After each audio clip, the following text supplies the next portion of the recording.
Ladies and gentlemen of the council, I'm asking to approve the appointment tonight to fill the vacancy on the Planning Commission with Andrea Gruber. Mrs. Gruber is a longtime Southfield resident. The vacancy has been created by the resignation effective today of longtime Planning Commissioner Stephen Huntington. I will be coming back to council with a recognition for Mr. Huntington's service. But this evening, we have a very qualified candidate to fill his shoes. So I'd ask that you approve the appointment of Mrs. Gruber to the Planning Commission. Mr. President, Yes. I move that we approve this appointment to the Planning Commission. Support. It has been moved by Councilwoman Hoag, supported by Councilman Brightwell, to appoint Andrea Gruber to the Planning Commission. All those in favor? Aye. Aye. Any opposed? Motion carries. Thank you. And then I'll ask the city clerk to officially swear Mrs. Gruber in effective March 1st. You can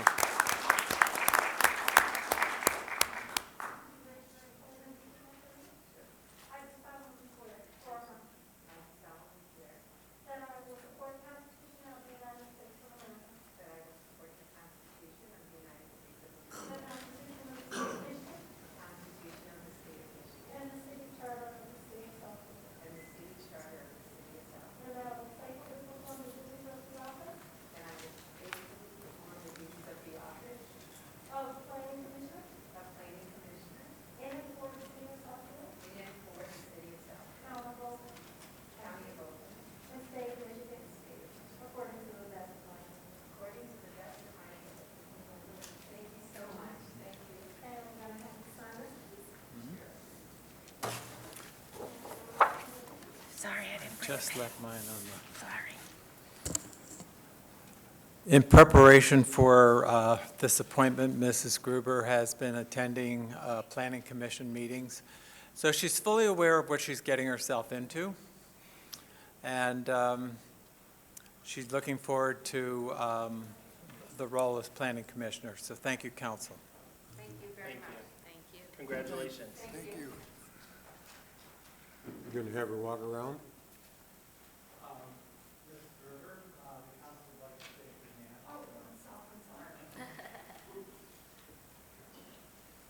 I didn't know there was protocol, sorry.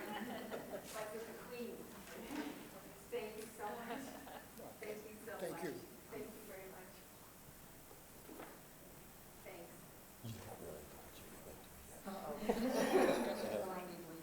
No, but you have to vote. Okay, thanks, sure. Next, we have communications. The Southfield City Council has established the following rules of procedure for all speakers. No speaker may make personal or impertinent attacks upon any officer, employee, or city council member or other elected official that is unrelated to the manner in which the officer, employee, or city council member or other elected official performs his or her duties.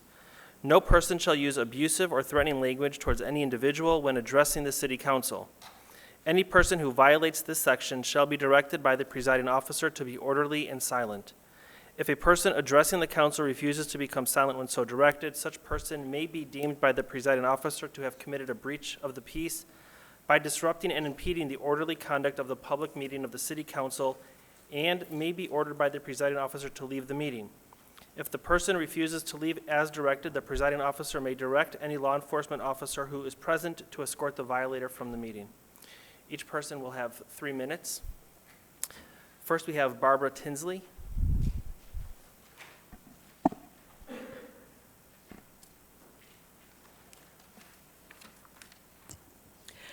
Good evening to the City Council and Mayor. I want to first thank you for really hearing and taking the concerns of your Mahan West homeowners seriously regarding the site plan PSP 22-0012.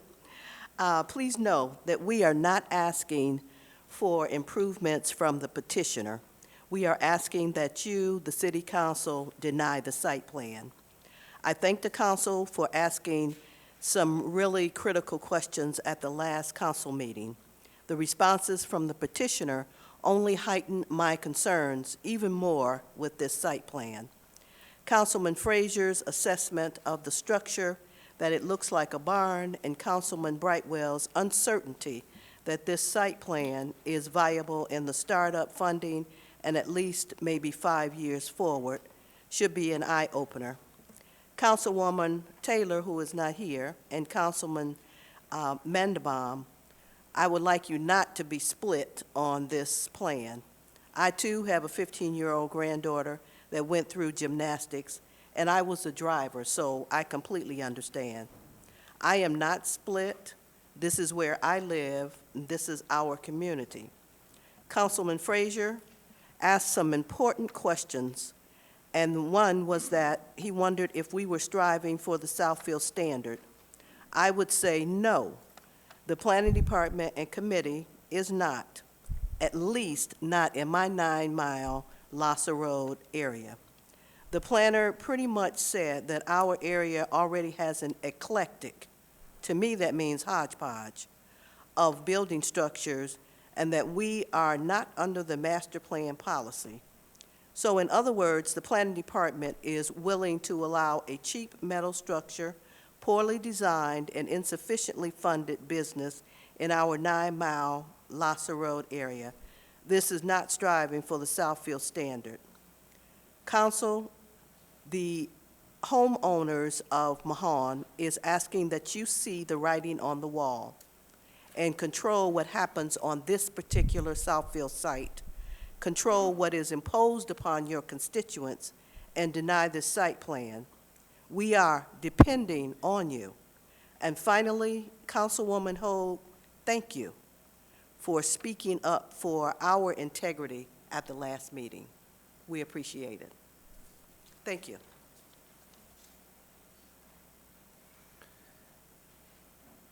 Mike Terrell.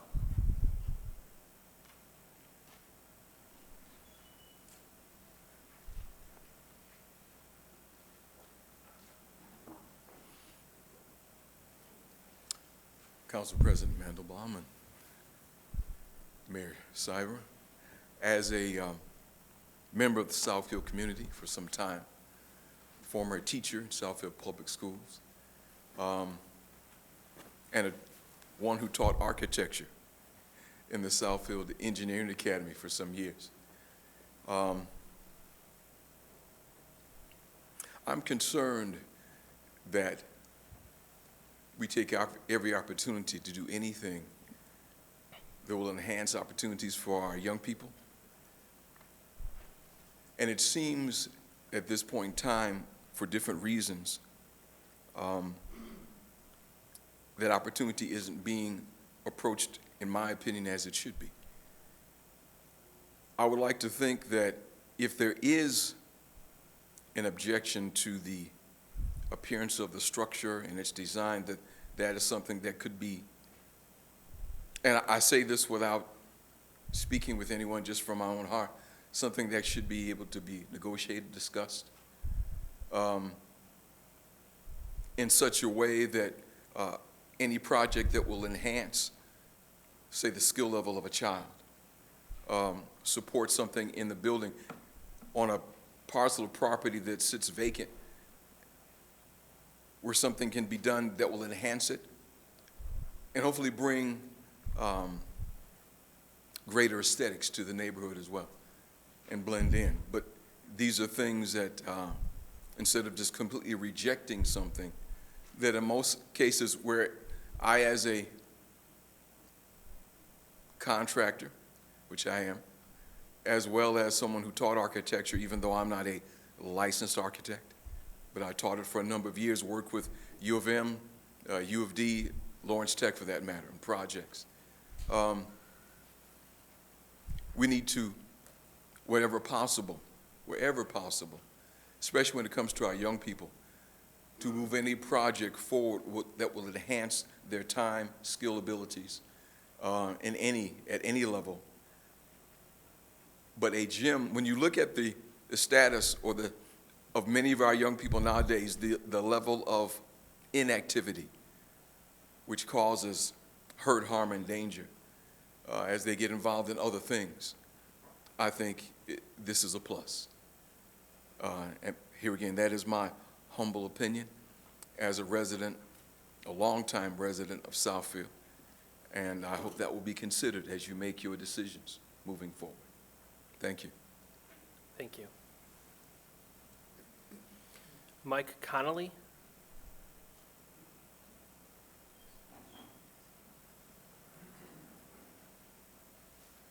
Good afternoon, council members. I've been a resident of Southfield since 1979. My parents still live here, and I can count on probably one hand how many afternoon activities or outlets that have been given to kids that were provided in this city. You know, you have a couple martial arts studios, a couple dance studios, but never really any outlet outside of school for children. Now, I've heard that somebody has an issue with maybe the building status, and just like the gentleman here said, that's something that we can negotiate afterwards, but I'm for something that is an outlet for kids after school, so they don't get caught up in anything that, you know, would bring them down. Like I said, I've been a resident a long time, and I'm definitely for something along the lines of this. In that area, I live in that area too, and I think it's a great idea. So that's all I have to say. Thank you. Mark Mordum?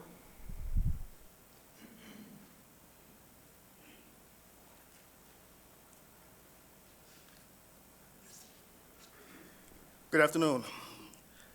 My name is Mark Morden. I am the corresponding secretary for the Torch of Wisdom Foundation, which owns the property at 21819 West 9 Mile, which is the property immediately adjacent to the property for the site Skills Gymnastics Academy.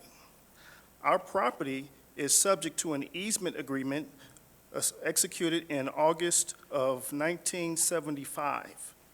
The agreement specifies a shared egress-ingress between the properties and our property. It also specifies parking spaces shared between the proposed site, Plum Hollow, and our property. Today, we are here to express to you who the Torch of Wisdom Foundation is, what we do, and how this decision may impact our organization. The Torch of Wisdom Foundation is a 501c3 tax-exempt public charity that was established in 1993 by a group of professional women with a passion for providing academic, cultural, economic, and social programming to uplift and enrich the lives of youth and families throughout Southfield and Southeast Michigan.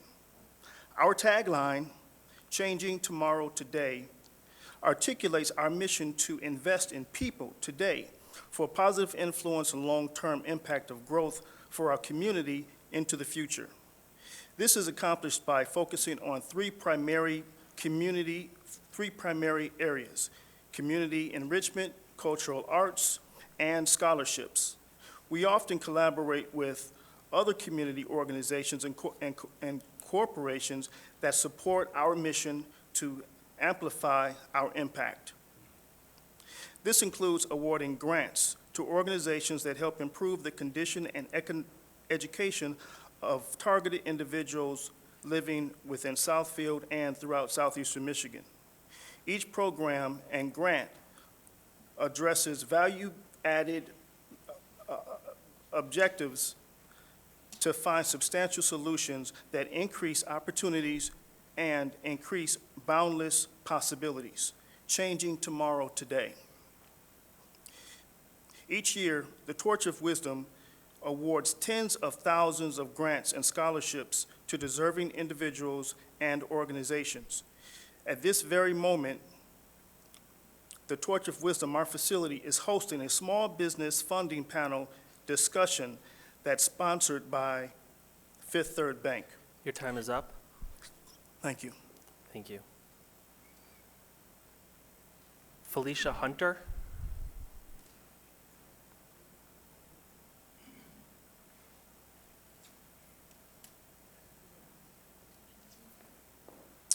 Good evening, and thank you for the opportunity to speak with you this evening. I am Felicia Hunter. I am a 30-year resident of the city of Southfield. I'm also a board member of the Torch of Wisdom Foundation, and I'm also the facility director for the foundation for the plaza that's located at 21819 West 9 Mile Road. From our inception, the incorporating board members of the Torch of Wisdom Foundation envision acquiring a community facility where youth and families can go for educational support, mentoring, and recreation. And into September 2011, the vision of the facility was brought to fruition. The Torch of Wisdom Foundation acquired a commercial office building that is located in Southfield on 9 Mile Road, which houses our foundation's office, as well as houses the offices of the Southfield Alumni Chapter of Delta Sigma Theta Sorority. As a foundation committed to building community and educating our youth, we applaud Ms. Jackson and her commitment to the development of our youth through her vision of a gymnastics academy. Given our shared commitment to youth and families, we have no objection with the vision.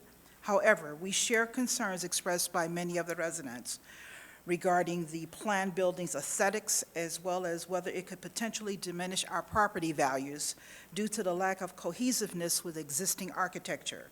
We are also concerned with the impact of the proposed site will have to traffic inflows and outflows. And even more significantly, we have concerns with the adequacy of the parking as outlined and the reduction of any of the parking spaces, given that today we are already challenged with the adequacy of parking for Plum Hollow Market and Torch of Wisdom Foundation activities, as well as tenants within the Torch of Wisdom building. This concern was articulated at the last meeting of the council members. These concerns have been discussed with Ms. Jackson, but has not fully alleviated our concerns, We are concerned that our tenants may not have adequate parking, thus impacting on their ability to remain in the location. We also lose parking spaces in the winter due to snow removal. We have been at this location since 2011, and between Plum Hollow and our foundation, we have already experienced difficulty with available parking. That is why we have worked hard to be in the position to purchase the lot to expand our parking capacity. In conclusion, we are aware that Southfield has several commercial industrial locations that could be much better suited for the skills gym that would have less impact on the community visually, in addition to their shared parking than the 9 Mile location. Thank you. Thank you. Dre Fife. Last name Fife. Pfeiffer. Thank you, Council President, Mayor, and Council. I am here today to also address my concerns regarding the skills gymnasium that is proposed to be built less than 1.5 miles from the main street, which I live off. While I do think it is a fine idea, I think there are several concerns that I have regarding the gym. Firstly, the building itself is a concern. I saw the layout. It looks like the drawings, the sketchings, from the sketchings, it looks like it belongs in a rural area, not on a busy main street in Southfield. The design does not seem to fit with the surrounding buildings, and it may not blend in well with the existing aesthetic of the area. This could be an eyesore and could potentially decrease property values. Secondly, I believe it's common knowledge that the developer of the gym does not own the land outright, but is purchasing it on land contract. This raises questions about the stability of the business and its long-term viability. How do we know the gym will last more than a few years? And what if it fails? If it does, Will the neighborhood just be left with an empty building that is difficult to sell or repurpose? I am lastly concerned about the amount of congestion that the parking lot gym would have with the shared neighboring businesses, including Plum Hollow, a grocery store that I frequent. This could lead to safety issues, inconveniences, and frustrations for the customers of both the gym and the other businesses in the area.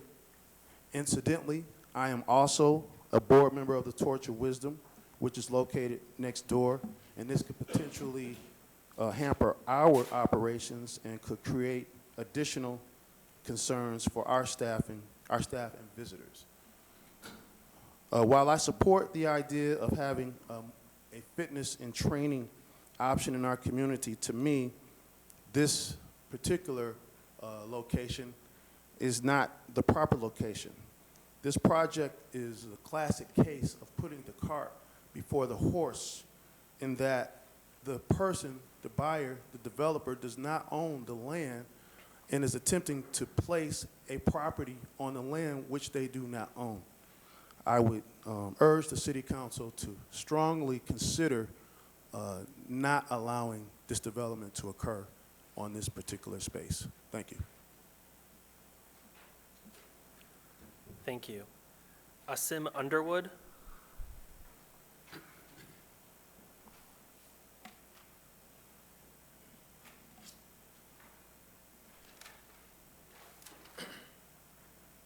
Good evening, Mayor, Southfield City Council. Name is Asim Underwood, a resident of Lathrop Village, Michigan. On February 8th, 2023, the Southfield Planning Commission unanimously approved a favorable recommendation of the site plan review request of the Skills Gymnastics Academy to begin construction. 3 weeks later, here we are still deliberating over something that, from my view, should have just been voted on and approved.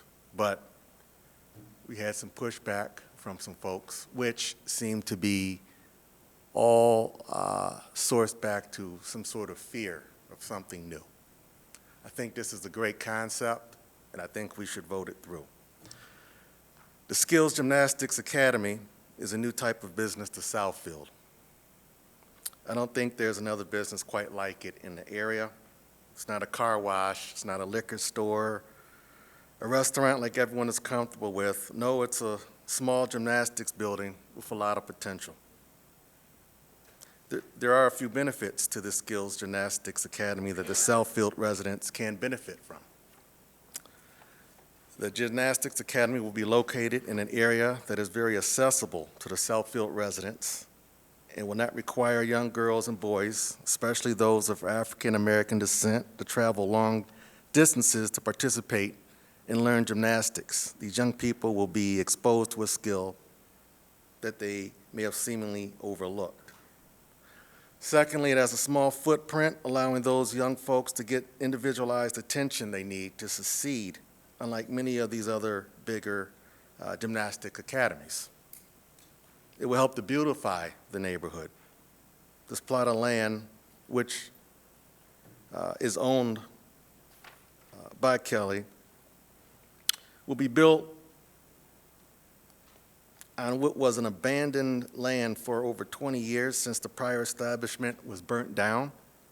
This plot has gone untreated with grass growing through the cracks in the parking lot, damaged pavement, trash scattered about, unkept vegetation. This would only enhance it, what's currently there. And lastly, it will bring revenue and jobs to Southfield.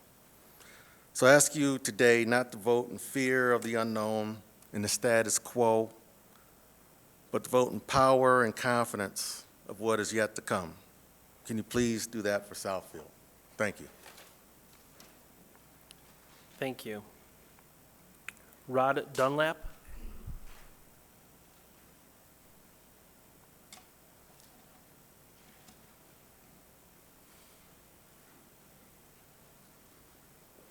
Good afternoon. My name is Rod Dunlap. I'm here on behalf of Ms. Jackson on behalf of the Skills Academy and what the plans are for the business. We can address some of the other issues as we get into it, but just to address a couple of things that people have been talking about here today. Ms. Jackson has been involved in a lot of businesses, and she's very humble, but I've had a chance to talk to her, and she is one of those people who really can make something from nothing. She came from not having a lot of businesses, not having any investments, and she came up with 10 rental properties. From 10 rental properties, there was a burnout building that was nothing there before. It's now a strip mall. She rents those out. She has her own tax business. She has great business acumen, and that was addressed at the last meeting. She knows about business. She knows about investing the money and making something happen from nothing. She knows about gymnastics. She's been involved in it with her daughter. She has a business plan. And I've worked with a lot of clients that have a lot of business ideas. And some people have great ideas. Some people know how to implement them. This property here, she's not coming to a bank asking for a plan. She's spending her money. Right now, interest rates are going up, and businesses are trying to get that money. But what Ms. Jackson has is her own money. She's already earned it. She sold off the properties. She's able to move forward. If she didn't believe in this, she wouldn't have done it. She has skin in the game, and she is a wonderful person. She's a nice person. You can see right here, she's listened to people. She can't make them agree. She talks to the neighbors and says, we'll change what we're going to make this of. We'll change the materials. We'll change the color. She doesn't even have to do that. As the council's aware, she certainly can. She doesn't have to do that. It is already approved by the Planning Commission, but she wants it to work. She knows how to work with neighbors. She knows how to keep people in the strip mall. She knows how to keep people in places where she's been a landlord. And she knows that it takes money and investment and time and vision to move forward, and she has exactly that. Now, like a lot of people that I've worked with that may be great at business, sometimes when they stand in front of a microphone, it's a little bit harder. And to explain all that, especially if you're humble. She's a humble person, but she's working hard. And she wants to make this a better community. And what's interesting is people are for the idea. Well, this is the place. This is the plan. It's her money. She has an architect that has put together a plan from Lawrence Tech who says this is a great plan. It's a beautiful building. And people have different ideas sometimes. And we can talk about that. I know my time's up here. But I appreciate that, and I hope that the council will consider all these things and consider the integrity of who my client is. Thanks. Thank you. Darlena Harvey.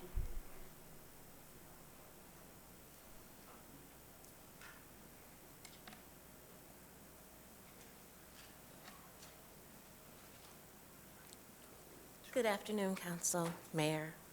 I'm in favor of the Gymnastics Center. I am a 20-year resident of Southfield, where my daughter grew up here as well. She's 32, but everything that we did, we had to do outside of the city of Southfield. It would be nice to see something come to the city of Southfield that these children can go to, other than a liquor store or somewhere to eat. There's plenty of places to eat, but when it's time to do something different, you always have to travel. I think with the building, we need to look toward the future and what we need to bring for the younger people coming up. Thank you for listening. Thank you. Terry Mayfield.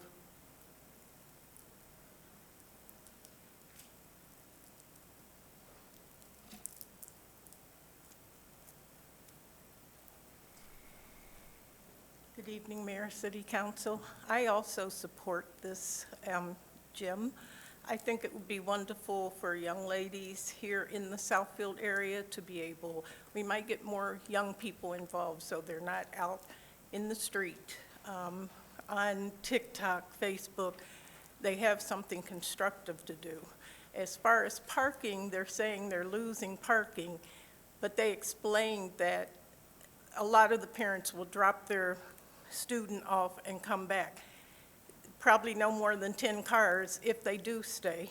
I think that it would be a wonderful idea for Southfield.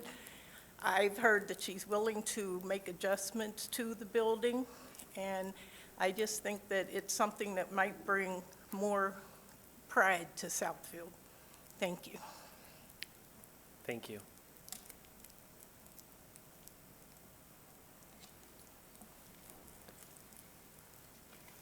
All right, that's all we have for communications.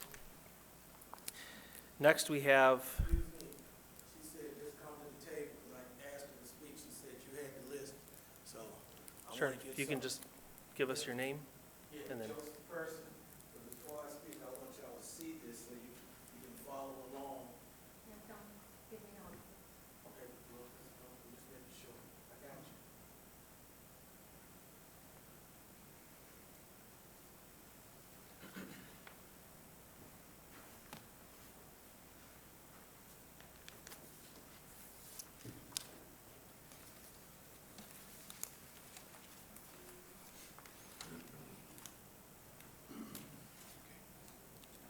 You can go ahead. I'm waiting till you, I want you all to see this while I'm doing, I don't want you to, I want us all to be on the same page and not, you're not looking at it. I want everybody to have the same thing.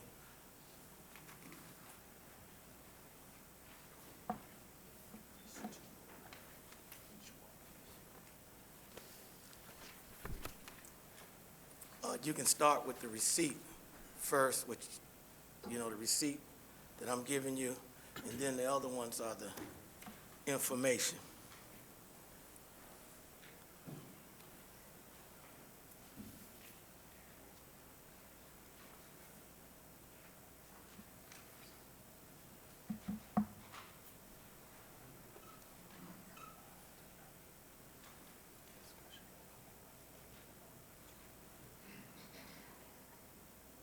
Okay, Everybody, okay.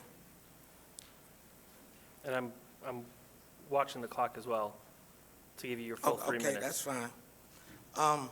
My name is Joseph Person. I am the chair of not only the Southfield Lathrop Village Democratic Club, but I'm also the chair of the Oakland County Democratic Black Caucus. On July 25th, I went to Parks and Recreation, and we wanted to rent one of the sheds, the Pebble Creek shed. We paid $275. Within 4 days later, because of COVID and some issues that the other organization that was partnering with us, the Oakland County Democratic, the Macomb County Democratic Party, they chose not to be involved because they had some issues and still concerns about COVID. So I said, okay, we'll cancel it. Came back to see about getting my money. As you see on the receipt, it says nothing about any return policy. I asked for the money. They told me I had to speak to the city administrator. I talked to the city administrator on Monday, October 15th. He said he indicated he would call me later. I got a text from him, Joe, our call dropped. Tried to call you back. The call wouldn't go through. Basically, as you look through these texts, September 13th, he said, Joe, what date? This is September. This is now in August. This is another month later. What date and shelter are you seeking for a refund? What was the amount $275 for? I'm asking a lot of questions. Thank you for bringing the policy to my attention, Fred Zorn. August 19th, he sent me another text. Is the amount correct and which organization? I sent it back to him saying Oakland County Democratic Black Caucus. We went on and on all the way to September. We got to November, and I said, November 14th, good morning. Fred, when can we meet? When can we talk? You haven't responded about the 275 shed rental. I've been waiting since September 13th. Again, you don't take our money without telling the rental parties Southfield has a no return policy. We went on, like I said, to November 22nd of this year. I said, good morning, Fred, are you available today to resolve this issue? It's several months later. We kept going on, so finally, this past Wednesday. Good morning, Fred. Are you available to resolve this problem? You leave me no choice but to escalate. You have ignored me since August 15th. It's 6 months later, thinking I would go away. Where's the policy or the integrity in the city administrator's office? Please advise. My whole problem with this is I'm about policy and procedure. I spent a lot of years in the military, 3 decades, but we have policy and procedure.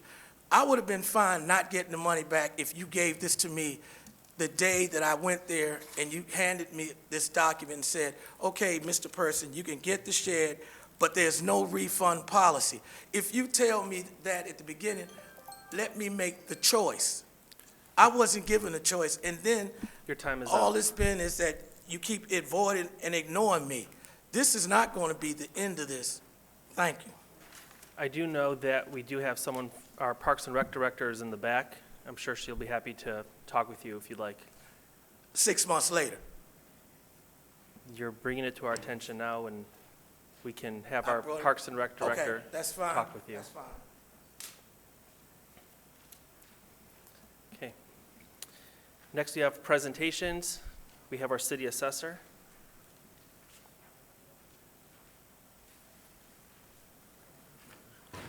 Good evening. I just have a brief announcement and reminding property owners that our March Board of Review will be in session next week. The new assessment change notices were mailed out as of February 17th, and we urge all property owners that didn't receive one to contact assessing and check their mailing address. We can then print a corrected notice as needed. The board will be in session on March 6th, 7th, and 9th from 9 a.m. until noon, and then 2 p.m. until 5 p.m. Our night session will be on Wednesday, March 8th, from 1 p.m. through 4 p.m. and 6 p.m. through 9 p.m. Residential property values increase between 5% and 15%, depending on the location in the city.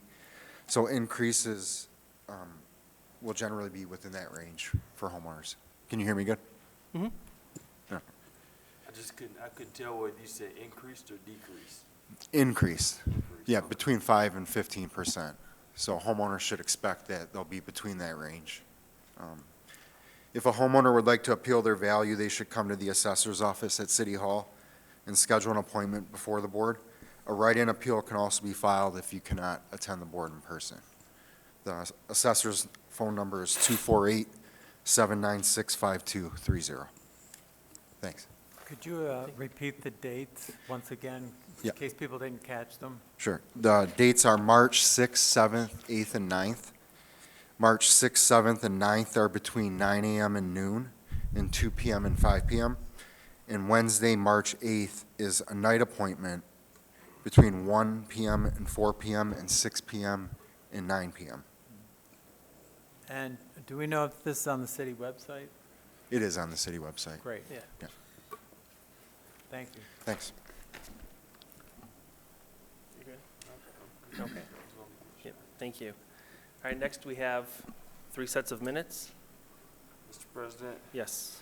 I'd like to move approval of the regular meeting minutes of January 9th, January 17th, January 23rd of 2023. Support. It has been moved by Councilman Cruz, supported by Councilman Frazier, to approve the regular meeting minutes of January 9th, January 17th, and January 23rd, all of 2023. All those in favor? Aye. Any opposed? Motion carries. Thank you. Next, we have a consent agenda. Does any council member have any item they wish to be pulled for this discussion? Well, I'd like to pull item A just for clarification purposes, something that's written down. I want to clarify. Okay. Would you like to discuss it now, and then we Sure. can vote on it all together? So item A is the amended resolution for landscape maintenance services. Okay. So what is your question, sir? Okay. Once we get to page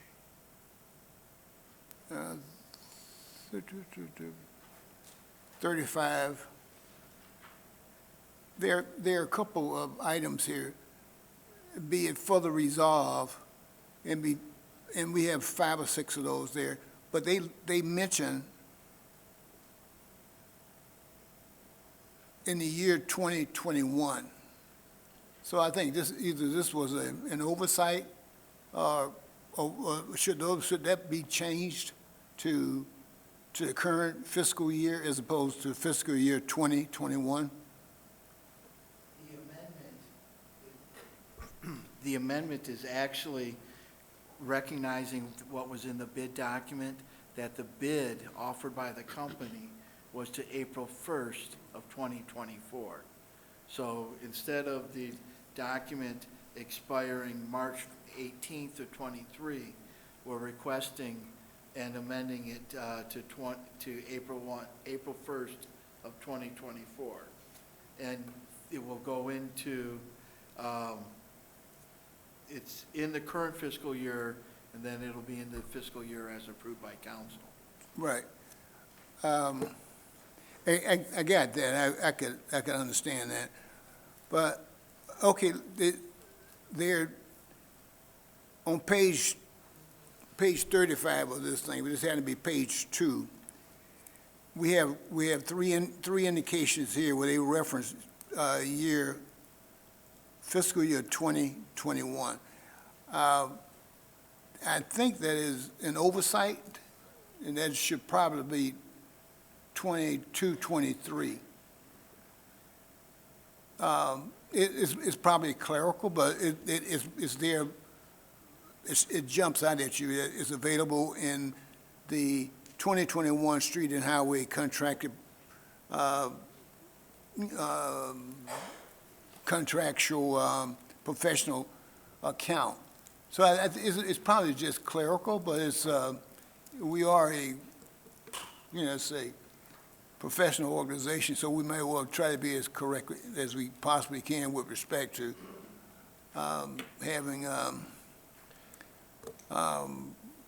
I'll let it go, but I think everybody knows I probably read. I do read stuff, and when I see things like this, I kind of bring it up.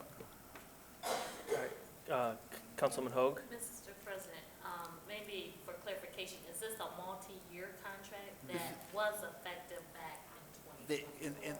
And the only item being amended, what you have is the original resolution. The only item amended was the date through April 1st of '24. Previously, it read through March 18th of 2023. As Councilwoman Hoag is indicated, when this was adopted, that was the appropriate fiscal year. And then it goes on to say, and will be requested to future budgets as council may approve. It's an extension. Thank you. 2021 is It started during the '21 fiscal year and is continuing through '24. So It is a multiple-year contract as providing council approves those budgets. okay, so we don't have to change that fiscal year. We can just let it stay there. This year, you've already adopted this in this budget. The challenge we have is this contract, based on this resolution, is set to expire March 18th of '23. In the bid documents, the contractor offered us to April 1st of 2024. That's the only change. It's an extension. Okay, so the fact that we have a document here that reference 2021, that doesn't affect this document at all. It's that we're just restating the original resolution. Okay. And adding that one clarified. The clerk cautioned us in how we put this together, and whenever you amend something, it gets a little tricky. But in the end, that's all we were doing, was we were amending the document to reflect what was actually in the bid.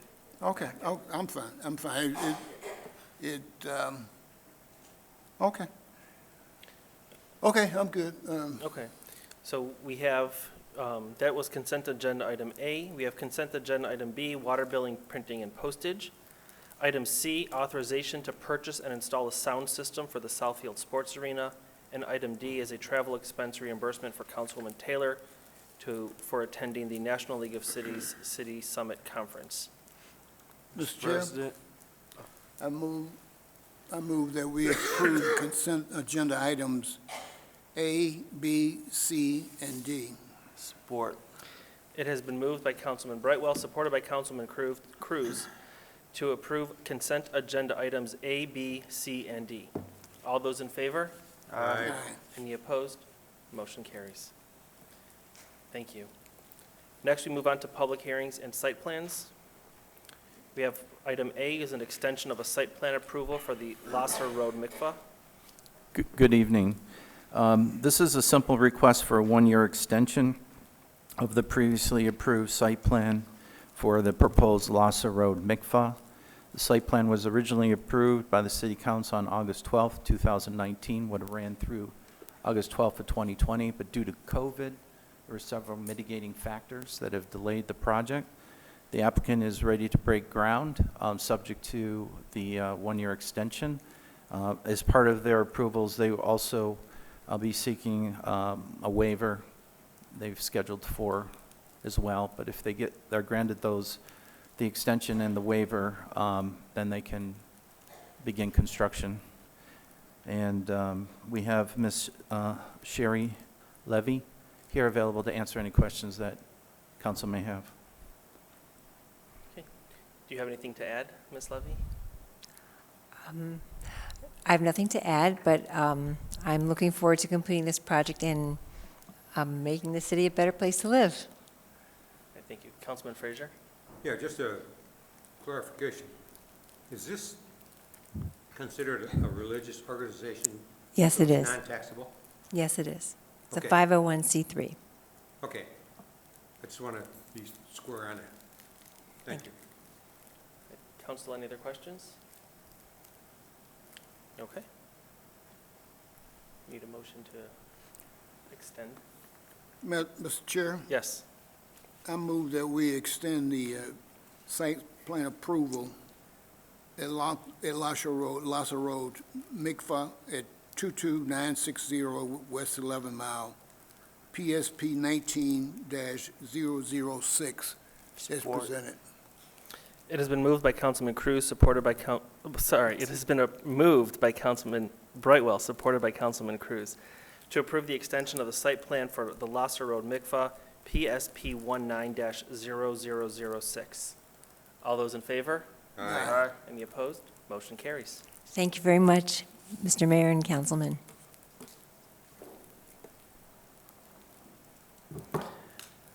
Okay, next is item B, the presentation, discussion, and action regarding the proposed Skills Gymnastics Center. Thank you. Again, we're here tonight to consider PSP 22-0012, Skills Gymnastic Academy. Existing zoning is OS Office Service. It's located on a vacant parcel on the south side of West 9 Mile Road between Losser and Prescott. This is a site plan review request for the construction of a 10,600 gross square foot building for Gymnastics Academy, which is a permitted use in the district.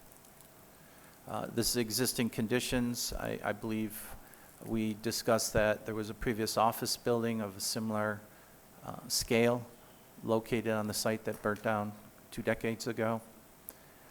This is an aerial showing the previous twin buildings on the site. These are some existing conditions of the subject property. A view from the north side looking in relationship to the existing office building. As previously stated, the zoning is consistent with, the use is consistent with the OS Office Service as well as the future land use plan, which designate this area as local mixed use. It was brought up at your previous review meeting that there's an existing reciprocal parking agreement and easement that is shared between the Plum Market, the Torch of Wisdom, and the proposed site. We did an analysis, and based on previous zoning Board of Appeals, which granted a waiver of the Torch of Wisdom office, 47 spaces were required.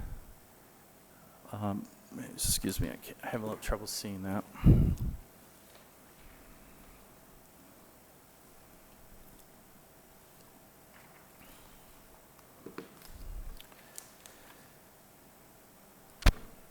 There's a total of 154 spaces required for all 3 uses, the 2 existing and the proposed use. There's a total of 167 total spaces available for all uses. 52 spaces were required for the shopping center.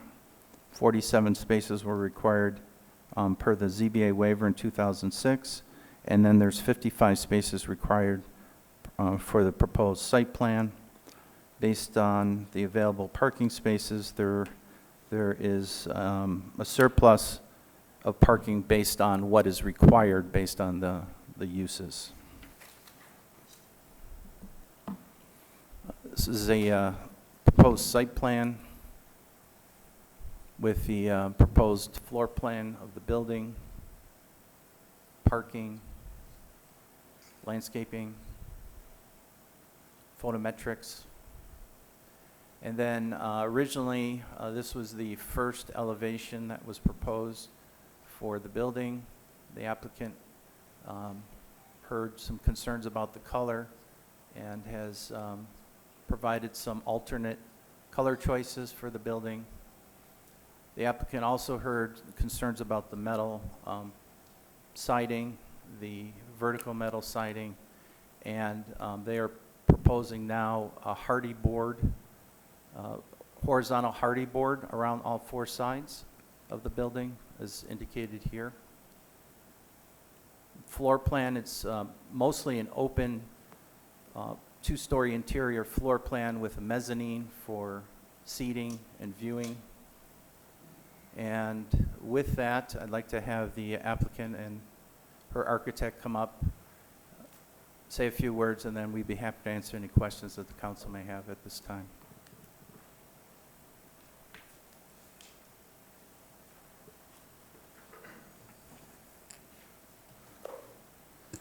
Good evening, Council and Mayor. Again, my name is Brian Cook. I'm the architect for Develop Architecture and the architect on the project.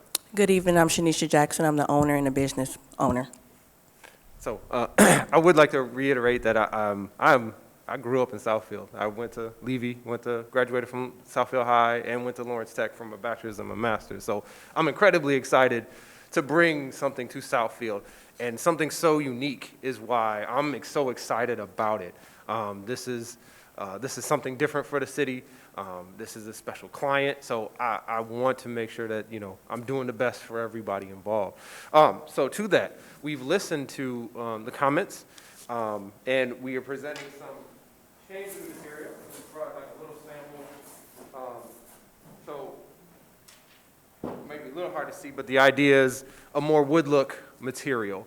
We're looking at a hardy plank, which is a fiber cement type of material. So it's not cheap, but it'll last long and it'll look good for a very long time. So we listened to that, and we talked about, you know, changing out of the metal, and this is the result of that. So and I do believe this is actually a really great spot for this use. The young people that do go to the gymnastics studio could go to Torture Wisdom. They have youth programs, so, you know, there's some overlap. I would hope that there would be some overlap with that. It's in the community. It's, you know, we're dealing with the youth. So having them in an industrial park actually seems odd to me that that's where most of them are. But the reason why most of them are in an industrial park is that's where tall buildings already exist. So these places are going into buildings that were made for something else and now for kids, whereas this building is specifically designed to have kids, have gymnastics. So just incredibly excited to have this project, you know, be here in Southfield.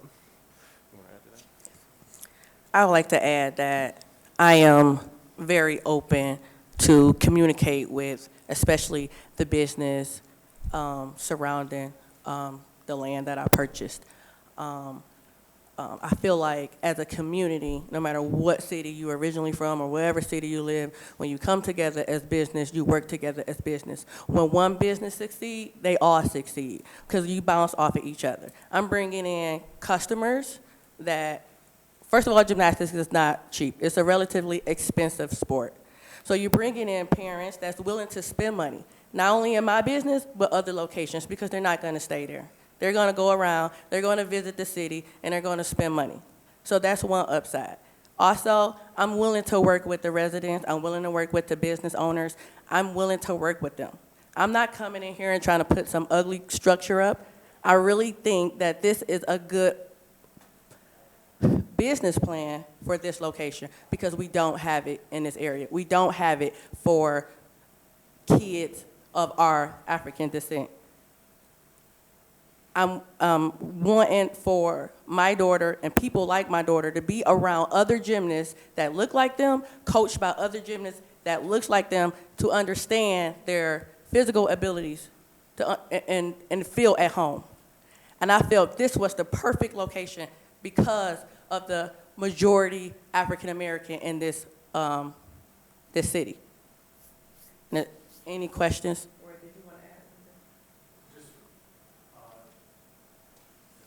Councilperson's Rod Dunlap on behalf of her, and looking at what she has here, and I noticed at the last meeting it was tabled for a number of reasons. I'd like to address a couple of those meetings and some of the other things that are involved. I did already address some of the issues as far as the business plan. And now, when it comes down to brass tacks, we're talking about people relationships, people that may be working somewhere else, maybe, coaching other people. So we really don't want to address those type of issues. And my understanding from the last meeting is, both the attorney and the planning commission people say that that's not anything that we need to get into at this stage, but it is something that she's thought out.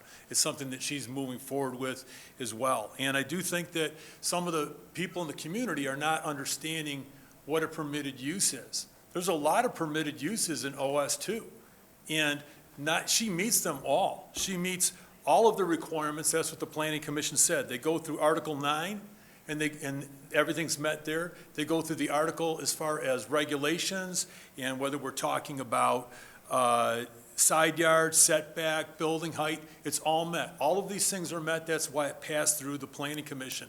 Other permitted uses here could include a mental sanitarium, could include a funeral home, could include medical marijuana safety compliance centers. Here we have a gymnastics academy with someone who is concerned about raising the level of skilled gymnastics with skilled teachers in this area. Ann Arbor, Michigan is a center for the best swimmers in the world. Canton, Michigan is a center for the best skaters in the world. Southfield could be a center for the best gymnasts in the world. And this is where she's at. She is putting her money, she's putting her time, she's putting her blood, sweat, and tears into this. And she's not getting a loan for this property. She put the money down. She's moving forward. She's putting the money forward toward this to make it work. And she has the connections to do it. If she didn't, she wouldn't be moving forward on this. And she wants some of the same things that the residents want. She wants a good gymnastics school for the neighbors. She wants a safe space for her children and for other children and their clients. She wants to have a successful business where there's been a vacant lot for years. Instead of a deteriorating parking lot, a viable business with a maintained parking lot for her and for the neighbors. Training for local gymnasts in a great location for people to do things and for children and other people to come into the community and see what a good community it is.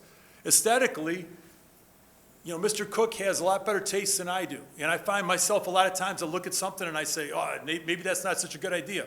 I'm 62 years old, okay? I have to ask my son-in-law and my kids and my grandkids, what's the style? I look at things differently. So here we have an architect looking at this. We have other people looking at it. Styles change. And this is an area where there's a lot of options and a lot of styles. It's OS2. That's why it's there. That's what the Planning Commission has said. This is the location. She's not talking about some possible money. This is her money. She wants it to succeed. And she has taken homes and turned them into excellent rental properties. She's taken another burned out parcel she purchased before and put a strip mall there, and that's viable now. So she knows what to do. She wants to do this, and this is awesome because we have an opportunity for the children to have something there and to have some excellent skills. And her daughter is a great gymnast. I saw a video of it, and she knows what she's doing, and it's crazy. But, so she has connections with that. People recognize talent, talented people that have an opportunity right here in this community. And I think once it's there, people are going to see what's there, and they're going to be attracted to it. Her business plan is solid. She's a solid business person with a solid track record. She wants to move forward. It's not going to be vacant later. It's not going to be burned out. It's not going to be something that is falling apart like it has for the last couple of decades. This is a great opportunity, and we think, and we would just request that the council look at what the Planning Commission has said, and everything else. It's laid out. There's no need for any variances here. It's all been done. And as far as the materials, she is flexible. She decided to say, hey, let's take the 3 walls in the back. I will do what the community's asking for. She's talked to people in the community. She's done that. She can't make them agree. And then here you can see that her architect is bringing in something else that is more viable and more something that the community may want. She wants to work with the community. That is the success. She wants to be a good neighbor. And, you know, people don't like change. This is not the only thing that comes before this council where people don't like change. There's a lot of fighting there. But really, you had more people there other than one organization who were coming forward saying that they wanted this program. So I would request that the board consider that, and we can address any questions along those lines.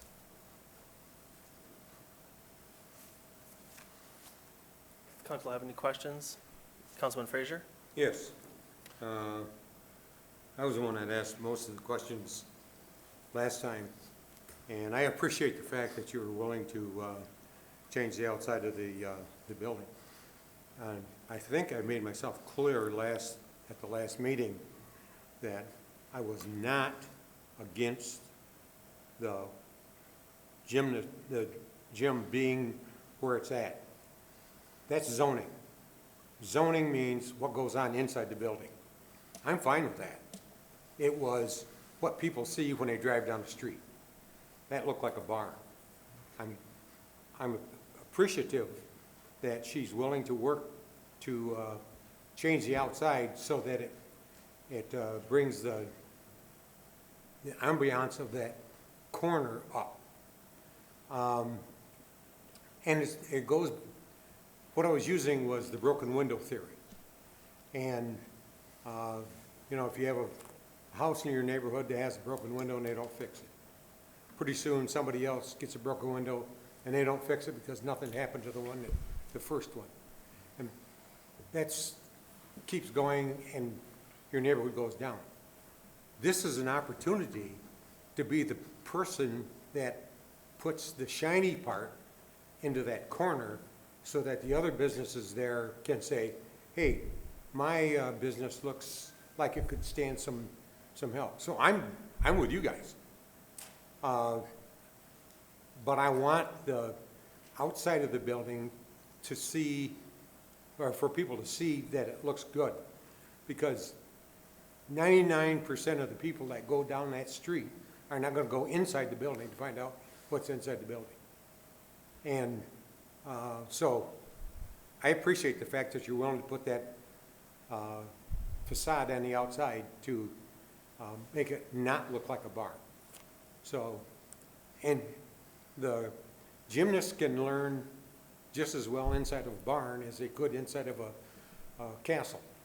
But it's the people that drive by that I'm concerned about.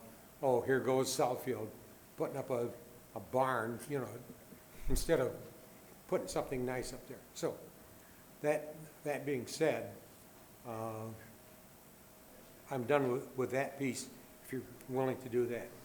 I do have some other questions. One is, and I didn't see it in the minutes from the Planning Commission, but is the parking lot going to be striped? Yeah, through the chair, they have to meet our striping standards. Pardon me? They have to meet our striping standards. Do they know that the parking lot has to be striped? Well, they have to make other improvements to the site as well. I understand that. Well, I would assume they know that. Well, you can't assume anything. Well, I'm through the chair. Yeah, Let them I do confirm. know that. We addressed that on the plan. We have the double barrel striping for the parking, which is, you know, something for Southfield, you know, so it will be striped. Okay, now, because there are 3 businesses that share that parking lot, and that's not on our business, but because you have an agreement with the other businesses that you can use the curb cuts to get in and out, I would imagine that the whole thing goes into a package. The other thing that I didn't see in there was our planner is determined that he's going to have bike racks in every new structure. I didn't see anything in there about the bike racks. Is there going to be a bike rack there? It's required. It's added. It's required. Yeah. It's shown right, so there's an existing tree right to the south of the Okay. building, and then there's I the just bike didn't rack see it there. in I just didn't see it in in the write-ups. So, I'm satisfied with it being there. In fact, I applaud the fact that you're willing to come to Southfield and upgrade the kind of activities that our young people have, because I think they're, I'm not going to use the lazy word, but I think they don't get enough exercise. And this will be an opportunity for the beginning of people getting exercises. So that's my 2 cents worth. Thank you, Councilman. Thank you. Councilman Brightwell? Is this a SKYLL? Is that a franchise, or is that the name that you chose? It's the name I chose. Okay, all right. Okay, that's it. Could be the first in a franchise. Okay, I'll take care of it. It's good visionary. I really don't have a question for you guys here. I just want just a quick commentary.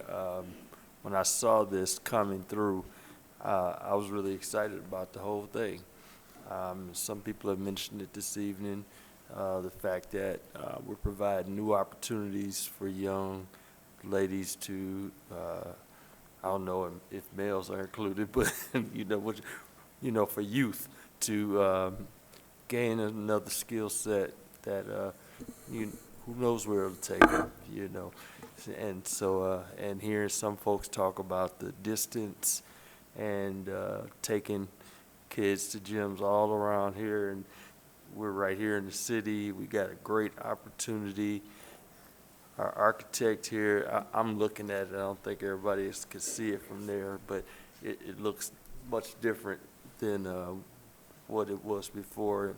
So we appreciate your flexibility, and honestly, I'm just very glad to see a person of color coming into the city with business that we're here week after week after week, and it's very rare. So I would hate to do something to deter you and to deter the opportunity for the youth to have another opportunity here in our city. So you mentioned all the cities where it's skating and all that kind of stuff. Yeah, let's be known for something good.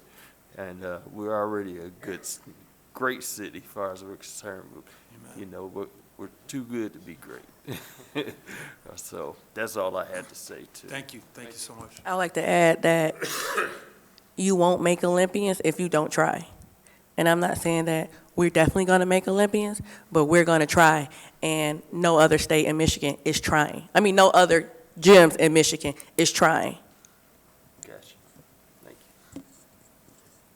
All right, I know there's been a lot of questions and concerns about zoning, and some were addressed, but did the planner or the city attorney have any additional comments they'd like to add?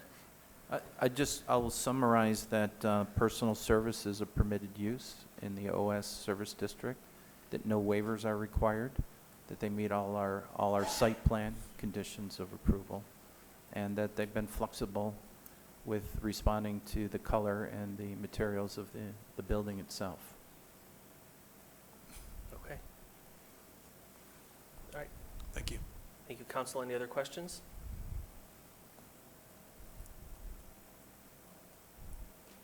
I can read the recommended resolution if you'd like. Yes, please.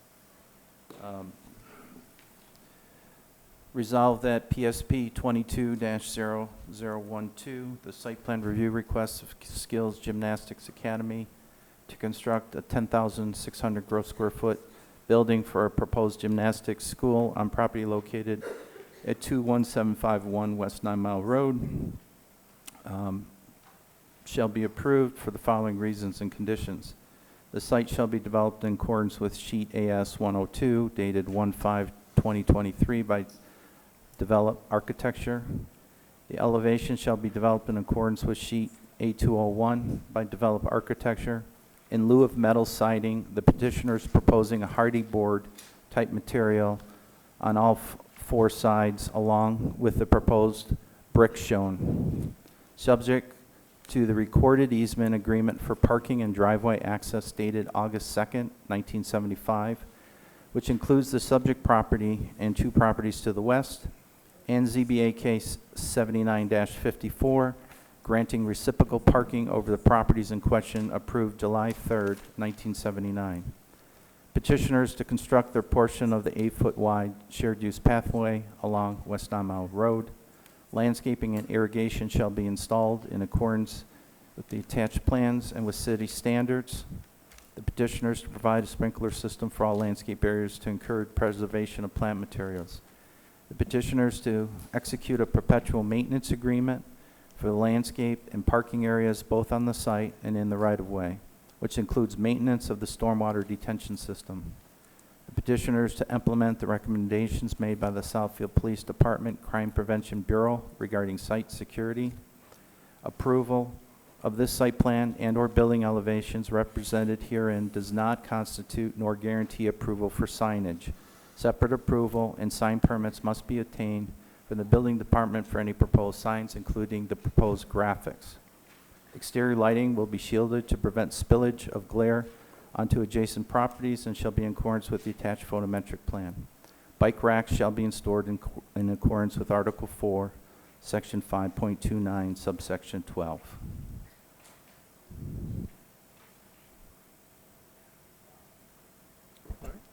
Council? Mr. President, Yes. I'd like to move approval of the proposed Skills Gymnastics Center PSP 22-0012. Support. It has been moved by Councilman Cruz, supported by Councilman Brightwell, to approve a proposed Skills Gymnastics Center PSP 22-0012. All those in favor? Aye. Any opposed? Motion passes 4-1, Thank with you. Councilman Hoag abstaining. Thank you so much. Thank you. All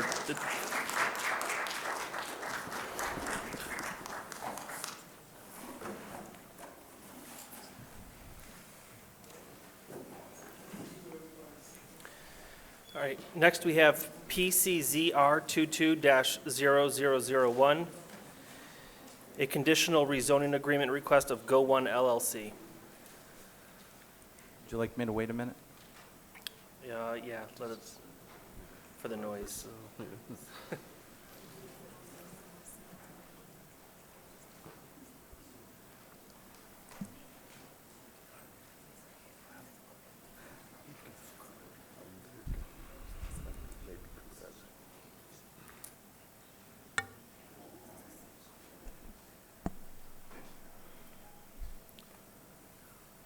All right, we can go ahead. Through the chair, we have 3 items that will be presented together, but you'll have to take separate actions on each of them. They include PZZR 22-0001, PSLU 22-0007, and PSP 22-001. The petitioner is Go One LLC. The property is located at 30233 Southfield Road on the west side of Southfield Road between Webster and 13 Mile Road. Existing zoning is OS Office Service with the request for conditional rezoning to B3 General Business. The special use request to allow for a conveyor-type auto wash, and the site plan review request for the construction of 3,677 gross square foot conveyor-type auto wash with other on-site amenities. There is an existing office building that is about 10% occupied at the current location. These are some elevations of the existing building. The site, as I had stated, is zoned OS Office Service, and it is located in the North Southfield Road sub-area. This is a proposed site plan with site circulation, a colorized version with landscaping, the floor plan of the interior of the car wash, photometric plan of the site, a rendering showing the proposed building in relationship to the rest of the subject site and surrounding properties, proposed elevations, This is photos of an existing similar type of facility located in Toledo. And I'm just going to, we spent a considerable amount of time during the presentation and discussion last couple weeks ago, so I'm going to just go through these here quickly. I believe we showed the video before. So the first item is your consideration of a conditional rezoning. The applicant has offered a conditional rezoning to protect the city, to rezone 1.54 acres of land from OS, Office Service, to B3 General Business, to allow for the auto wash. This is the only use that is being proposed should the rezoning be granted. There's also a condition that if the use continues to operate, it'll revert back to the existing OS Office Service. So this first public hearing is specifically to consider the rezoning request from OS to B3 with the condition that only a car wash would be permitted. And if that passes, then we'll get into the special land use and site plan conditions. So with that, I don't know if the applicant has anything to add, just specific to the rezoning?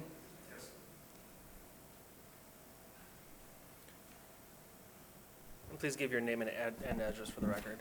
Good evening. My name is Rob LaBelle.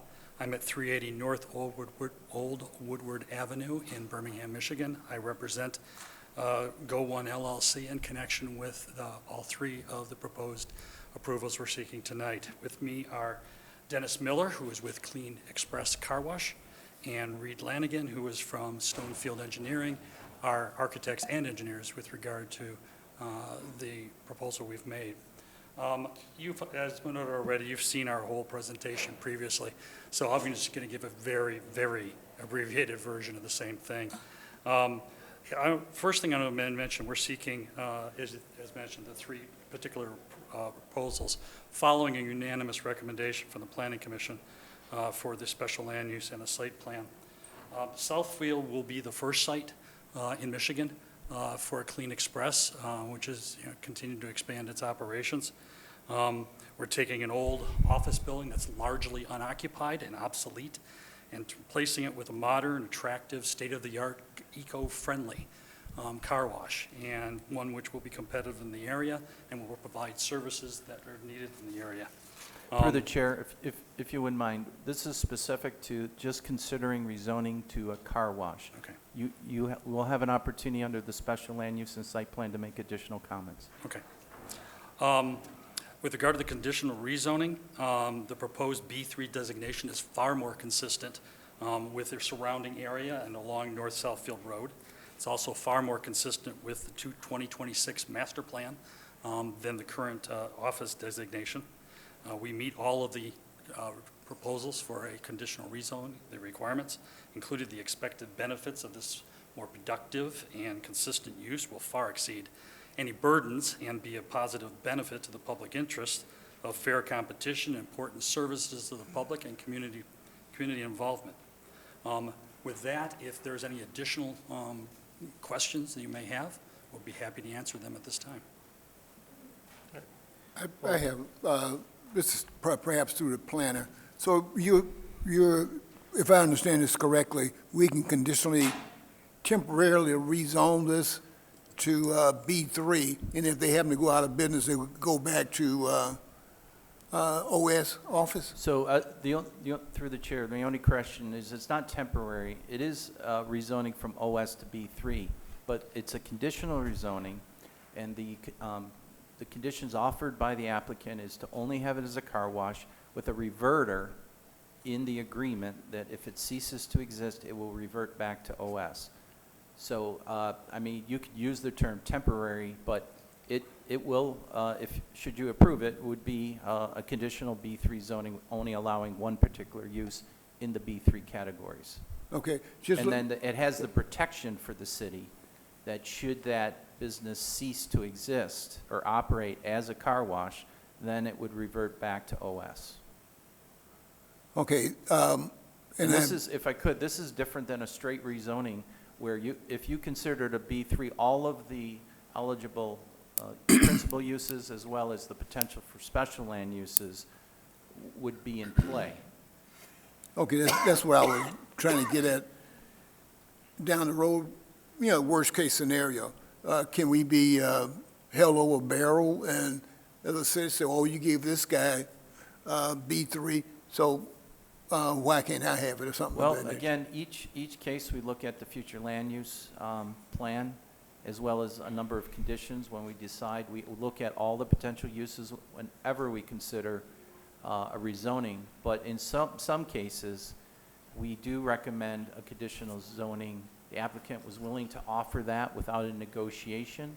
That's what the conditional zoning is all about, and I think that that protects the city long-term. Okay, all right. It's clear as mud. Thank you. Before we open the public hearing, I had one question just to follow up on that. The conditional rezoning is for a car wash. That's correct. If for whatever reason, let's say they get approved, they have their car wash, 5 years down the line, they go out of business, can someone come in and say, I want to take over the car wash, and that conditional rezoning is still valid? It's only if it's something other than a car wash, we'd have to start from scratch. Is that correct? That is in general terms, and I don't know if you had any specific reverter clause in there, if there was a time that you There's could a elaborate on. Yes, there is a specific reverter clause in the conditional rezoning agreement. It is the case that another party could take over, but it would have to be without a substantial gap in the lack of services. In other words, so if another company took over and it was seamless to the public, that would continue on as a car wash in that circumstance. But if there was a year-long gap, in that time, would revert back to its OS designation. And it'd have to come back for another rezoning in order to be used as a car wash at that point. Yep, okay, that was my question, so. Yeah, Mr. Chair.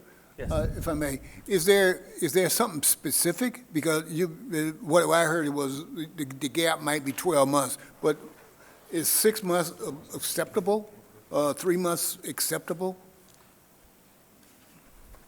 If I could, and this could be a condition of approval. We typically, when a non-conforming use ceases to operate or exist for more than 6 months, then it has to conform to our ordinance. I don't know if the applicant be willing to agree to a 6-month cease of operations. We would certainly be willing to agree to that. So we can make that a condition of approval. Okay, all right, thank you. All right. So we'll open the public hearing, and then we'll bring you back up for potentially additional questions and action. Thank you. All right, so this is a public hearing for a Clean Express Auto Wash PCZR 22-0001. I know we had one person who indicated George Holton.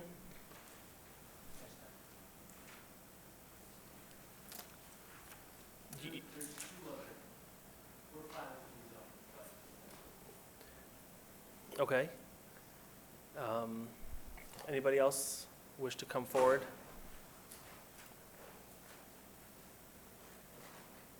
All right, I declare the public hearing closed. Are there any other questions from the council? Councilman Frazier?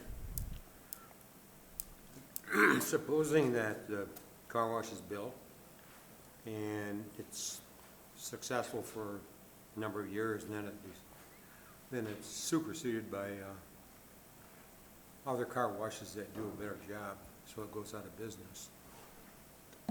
Who's responsible for any environmental problems that are caused by the stuff that's washed off the automobiles? Not just us. Yeah. The short answer is we are. Pardon me? We are. Under the existing environmental laws of both the United States and the state of Michigan, the operator or generator of any kind of environmental issue is responsible for taking care of that. As you know from what we've told you about before, there's a substantial amount of financial backing in connection with this. We run a very eco-friendly, so we don't anticipate that there will be any issues, but should there be any, we would be the parties responsible. Okay, now how is the city of Southfield supposed to keep track of where you're at in case they, we need to call you? Well, there's a giant website for Clean Air, Clean Express Car Wash that will allow you to be able to get contact. We are a very substantial company with over 80 sites across the United States at this point, and it's growing after this point. We're very easy to find. There would be no issues. If there was an issue with regard to the site, we would certainly step up for that issue, and we are easy to be able to locate for that purpose. And indeed, we would probably be talking to you before you actually kind of contact us. We are very proactive with regard to environmental issues. Okay, so the franchise owner is sub-partner of the corporation. So if they went to the corporation head, they'd be able to track you down. Correct. Okay. Just don't want to heap some work on the city of Southfield that we don't deserve. Understood. Again, Thank you. I just want to emphasize how proactive we are about environmental problems. Thank We you. would take care of that issue. All right, council, any other questions?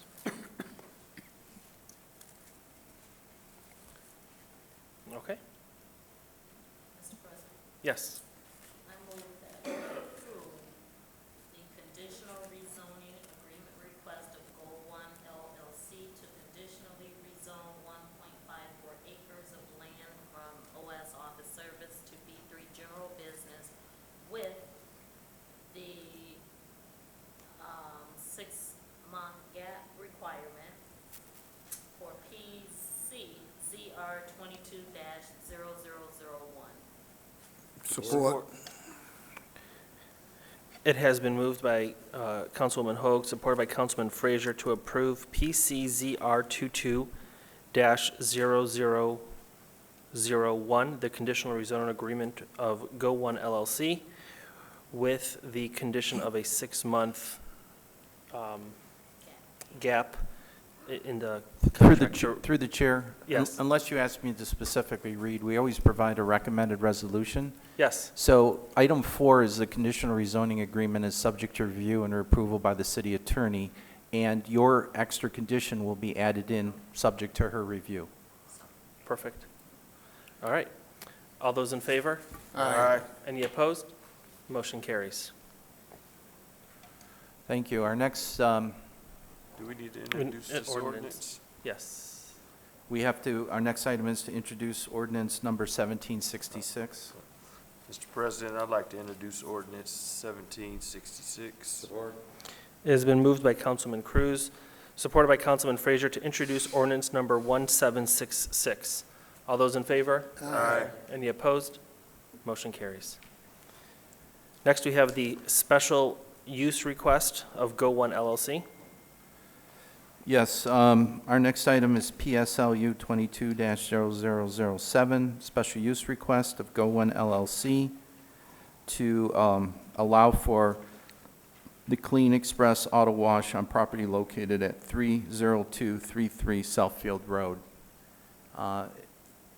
We'd be happy to answer any questions that you may have after the public hearing, but if the petitioner wants to make any comments now, or you can wait till after. Relatively short ones. The only thing I want to note is the fact that with regard to the special land use that we're trying to, in this circumstance, to obtain, we meet all the requirements of the special land use provisions, both the general ones and those that are specific to a car wash. In particular, I'd like to point out that we do have, in fact, far more drive space, backup space for the stacking of cars than is actually required under your ordinance. And from that standpoint, we have done everything we can, including working with the neighboring Cranbrook Center Apartments, in order to make sure that we put together a proposal that will be favorable to everyone included, including the folks, our neighbors, who have, in fact, we've worked with. And when we get to the site plan section of this, I will talk about the changes that we, in fact, agreed to with the Cranbrook Apartments. If I could, because this is a special land use, we typically deal with hours of operation. and the hours of operation shall be limited to 7 a.m. to 8 p.m. Monday through Saturday, and 8 a.m. to 6 p.m. on Sunday. Okay. We will now have a public hearing for Clean Express Auto Wash, PSLU 22-0007. We have George Holton.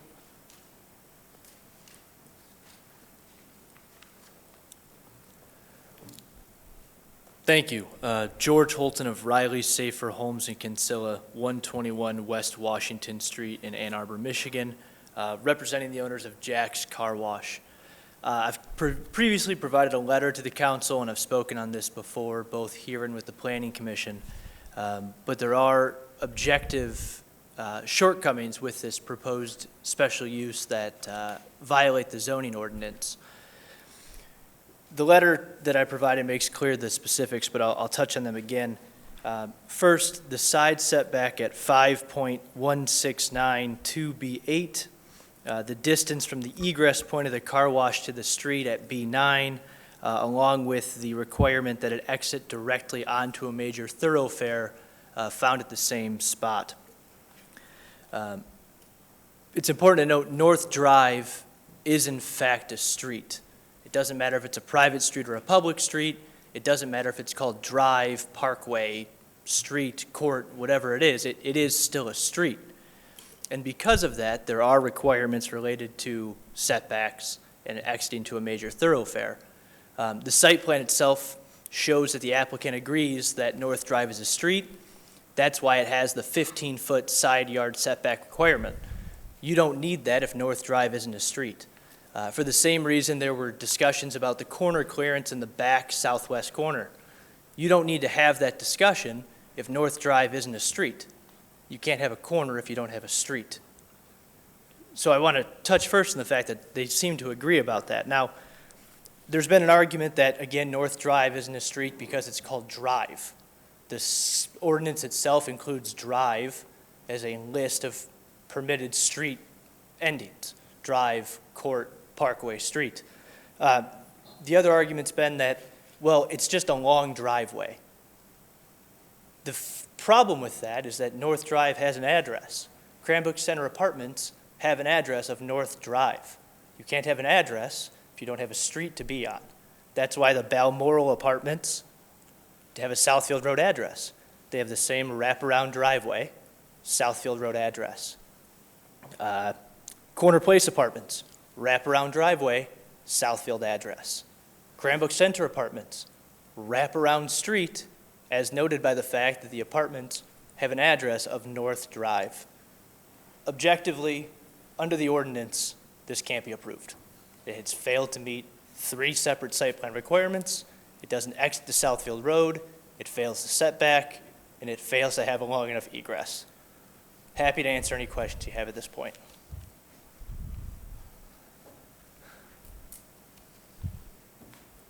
Thank you so much. All right, thank you. This is a public hearing for PSLU 22-0007. All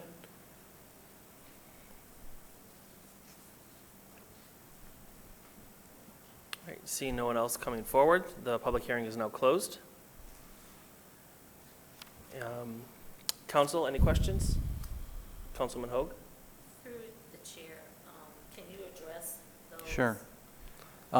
Well, I will say that this was vetted through a traffic impact study that was reviewed by the city traffic consulting engineer and was found to be adequate with regards to ingress and egress. Whenever feasible, we would rather have ingress and egress off of a side drive that then exit and queues onto the main road. The drive itself is not identified in the public streets rights of way. It is a private drive. It's not recognized as a public road. In Southfield, we only have 1 front yard. We don't have 2 front yards on corners where there's 2 public rights of way. The front yard is determined by the address. This address is Southfield Road. It requires a 60-foot front yard setback. They also meet the side yard setback of 15 feet.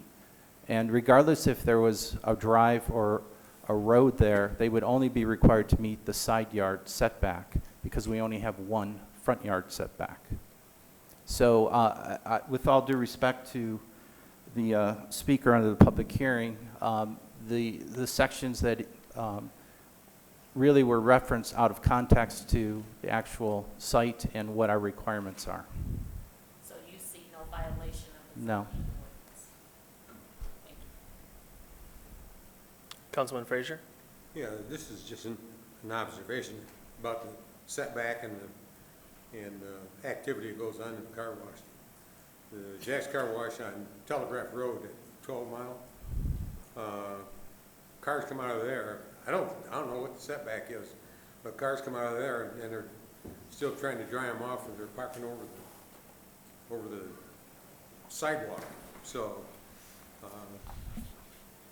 perhaps the representative from Jack's Car Wash ought to go out there and take a look at what's happening and maybe make it a little bit safer for people driving up and down Telegraph Road, which is a pretty busy road. All right. Thank you. Any other questions? I did want to follow up on the question that Councilman Hoag asked with the points raised by the speaker under public hearing.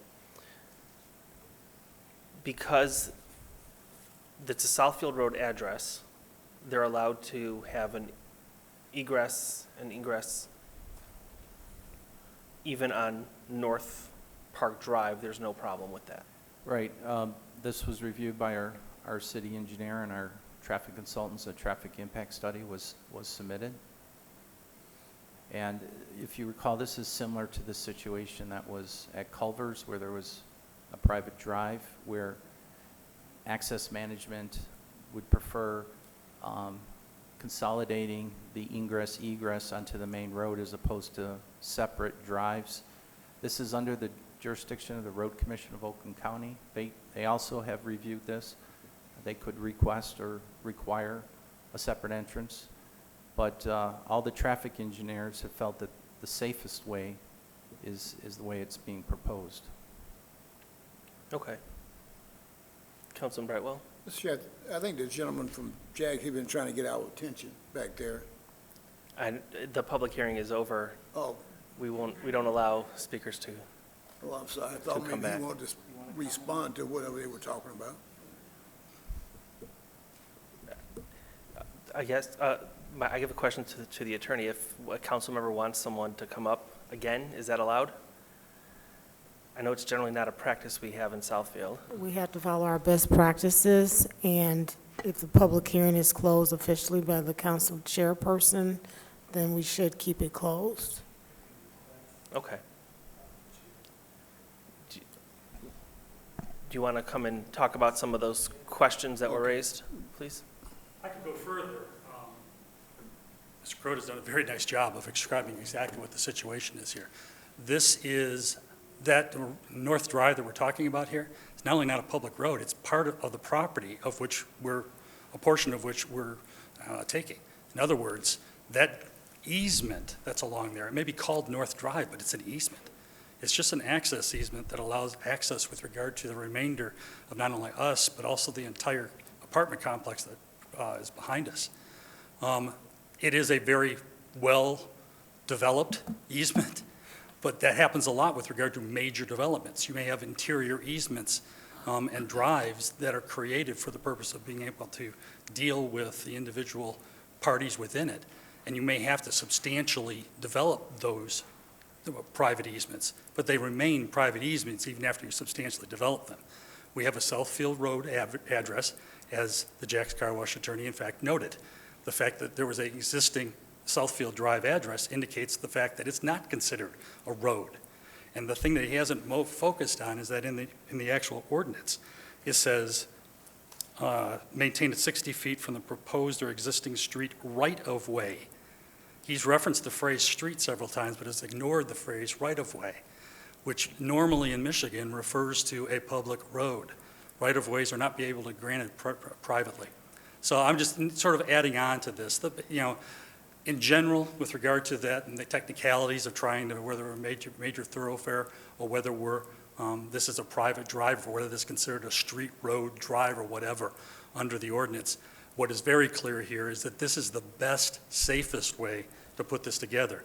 And both the planning department and your traffic engineering departments have said that this is both meets the ordinance as well as the safest and best way to put this together. Yeah, all right, Councilman Cruz? Yeah. Just a quick question then, so if there was any damage to that North Road, like potholes and things like that, who's responsible to take care of that? In general, okay, I'll talk about two different time periods. The first time period would be while we're constructing our site. During that time period, we will take care of any damage. That was one of the things that we worked out with the Cranbrook, the apartment building next door, to make sure that we were responsible for any damage that was done to it while we're constructing our facility. After our facility is up, after that time period, there's an existing easement agreement that provides for maintenance. It provides for a division among the various parties to whom access is provided. We've actually agreed with Cranbrook Apartments to actually kick in more than what was originally intended by virtue of the agreement. So we will in fact be, as required both by the easement agreement that's recorded as well as our agreement with the Cranbrook Apartments. Okay, I was just wondering, did the city or the county have any responsibility there? So it sounds like it's all yours, right? Okay, that's all. Sorry, I'm an attorney. I talked for very long with regard to what happened, sorry. Right, Council, any other questions? Mr. Chair? Yes. From the sake of transparency and making sure that every contention is put forward, I would like to recognize the gentleman because he made a presentation. I think we got rebuttal. But can we recognize the gentleman so we can flush this thing out completely? I'm not sure where all the staff is located. That's up to the council, but again, this is the site plan, special land use approval. It still will be vetted by the city engineer's office and the road commission of Oakland County, and they have to meet those specific requirements. Otherwise, it comes back to us, but based on the site plan and special land use, we feel that they meet the requirements of the ordinance. And ultimately, whether it's stormwater, whether it's traffic, ingress or egress, the city engineer and the road commission of Oakland County have the final say on that. Is that your wish? Yeah, that's fine. I'm done. I'm done with it. Do you want to recognize Mr. Holton? Yeah, if he's willing to come up, that's fine. If otherwise, I'm just a listener and a gatherer of info, and I thought I want to make sure I get all sides of anything before I, Mr. Holton, if you like, we'll give you an additional 3 minutes.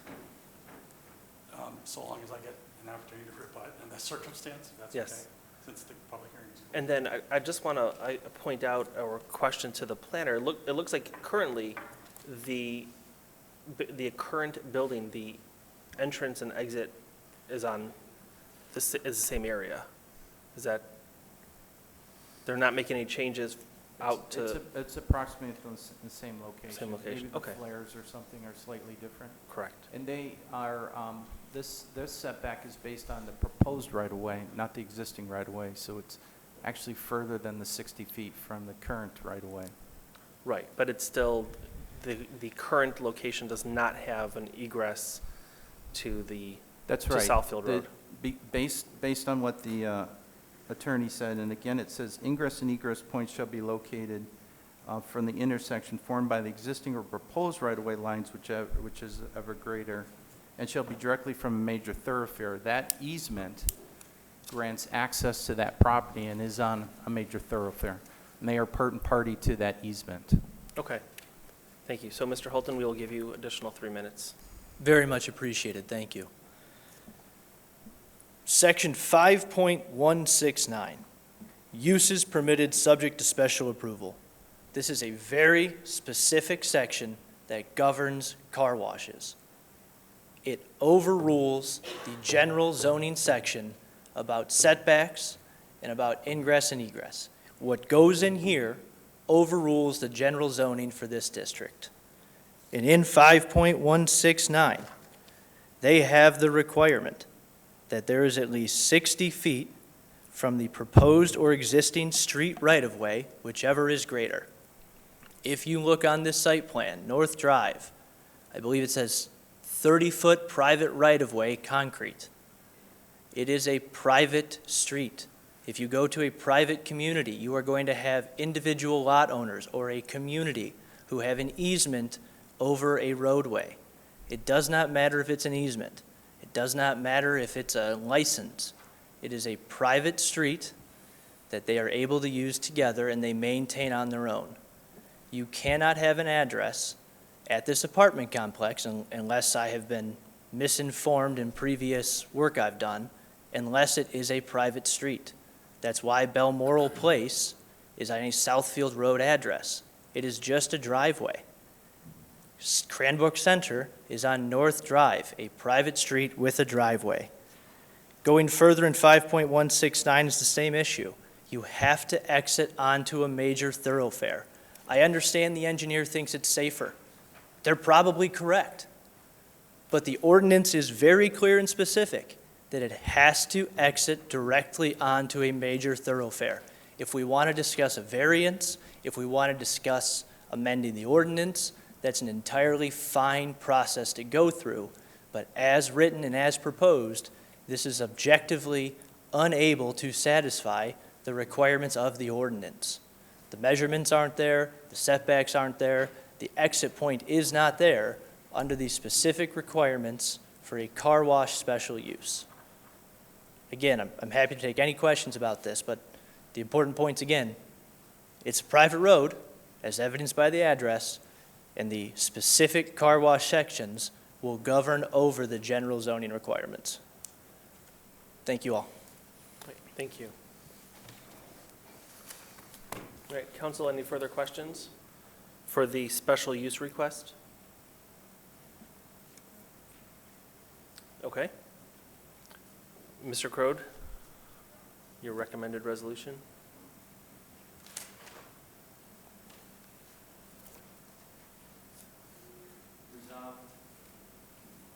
PSLU 22-0007, the special use request of Go One LLC to allow for the Clean Express Auto Wash on property located at 30233 Southfield Road.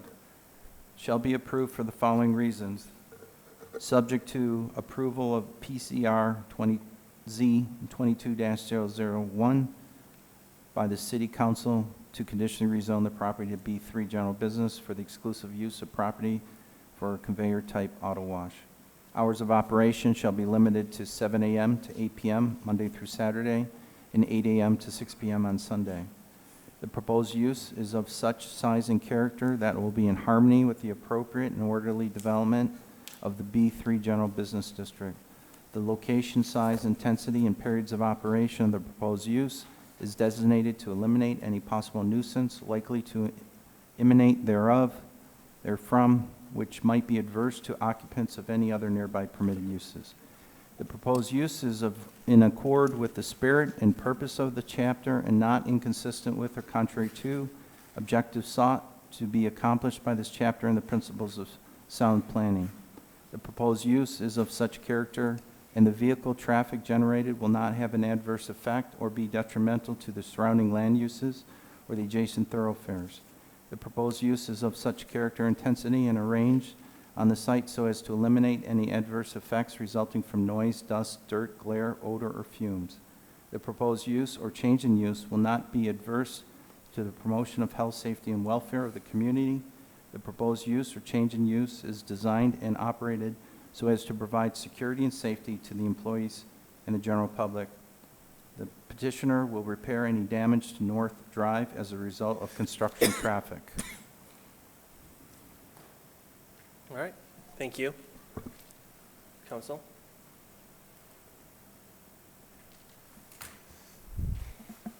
Mr. President, Yes. I would like to move the item D, the special use request for Go One LLC to allow for a Clean Express Auto Wash on property located at 30233 Southfield Road. Support. It has been moved by Councilman Cruz, supported by Councilwoman Hoag, to approve PSLU 22-0007, a special use request of Go One LLC to allow for a Clean Express Auto Wash on property located at 30233 Southfield Road. All those in favor? Aye. Any opposed? Motion carries. Next, we have the site plan review request of Go One LLC. Yes, thank you. PSP 22-0011, site plan review request of Go One LLC for the construction of a 3,677 gross square foot conveyor type motor vehicle wash with other amenities on property located at 30233 Southfield Road. I don't know if the petitioner has anything to add about the site plan. I will say that there is more than enough stacking space. We've had the fire marshal review ingress and egress. The site building meets the 60-foot front yard setback as well as the side yard setback. On exiting of the car wash, there is heated concrete to help prevent any concerns during the winter. And I know they have a high-efficiency dryer that reduces the amount of water that is shed after exiting the building. They have previously stated that the amount of water is used as a fraction of what current or older car washes are using in that 20 to 30,000 gallons a day, and I believe yours is around 6,000 or 7,000. And they have met with the Cranbrook Apartments, the management as well as the residents, and have added additional landscape screening to the rear or west of their property. They are providing not only the evergreen required screening along Southfield Road, but some of the brick pier and ornamental fencing that is typical, especially on the easy storage to the south. Okay. Do you have anything to add? The only thing I'll add is that in addition to the things that we did to the site plan to address some concerns from Cranbrook on the apartments, we also agreed to give them direct contact with our construction personnel and direct contact numbers so that if anything comes up during construction, they can address it immediately. Okay. Council, any questions? Councilman Brightwell? I'm not sure whether this is the appropriate spot, but is this where we would determine about stormwater runoff? Would that be applicable to this particular site? Yes, as part of the site plan review and the engineering review, they will be reviewing the site per the new stormwater retention standards. I believe at previous study session, that will all be contained underground. There will be no open retention ponds. All the stormwater will be treated underneath the parking lot and then released at an agricultural rate into our storm sewer system.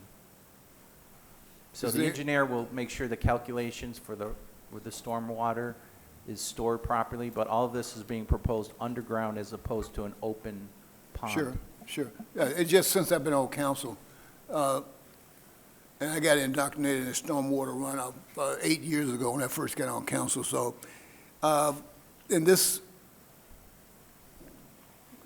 is a layman's question here. Someone who's not an engineer, but is this site too? Obviously, it's not. It's not too small to have a stormwater runoff provision. Well, again, through the chair, they'll look at all the impervious surface of the parking lot, the driveway, and the roof structure, and they'll calculate how much runoff that would be under a typical rain event, and then they'll have to provide the adequate storage plus underground for that runoff.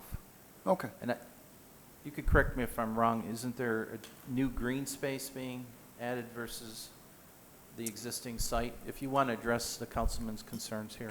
Yeah, absolutely. So Reed Cooksey with Stonefield Engineering Design, 607 Shelby Street, Detroit. To answer Councilman Brightwell's question, yes, we will be proposing an underground detention system, which, as was stated, will release into the existing right-of-way system at a agricultural rate. We are over an acre, so we are required to treat all of the water on site. But with that, the existing site has more impervious surface than what we're proposing, so we are decreasing the amount of impervious by adding green space, trees, shrubs, landscaping areas, such as that. But because of that, we have to bring the site into current compliance, and we'll be adding that system. Okay, thank you. Just to put a number to it, it's 17% less impervious surface as there is now.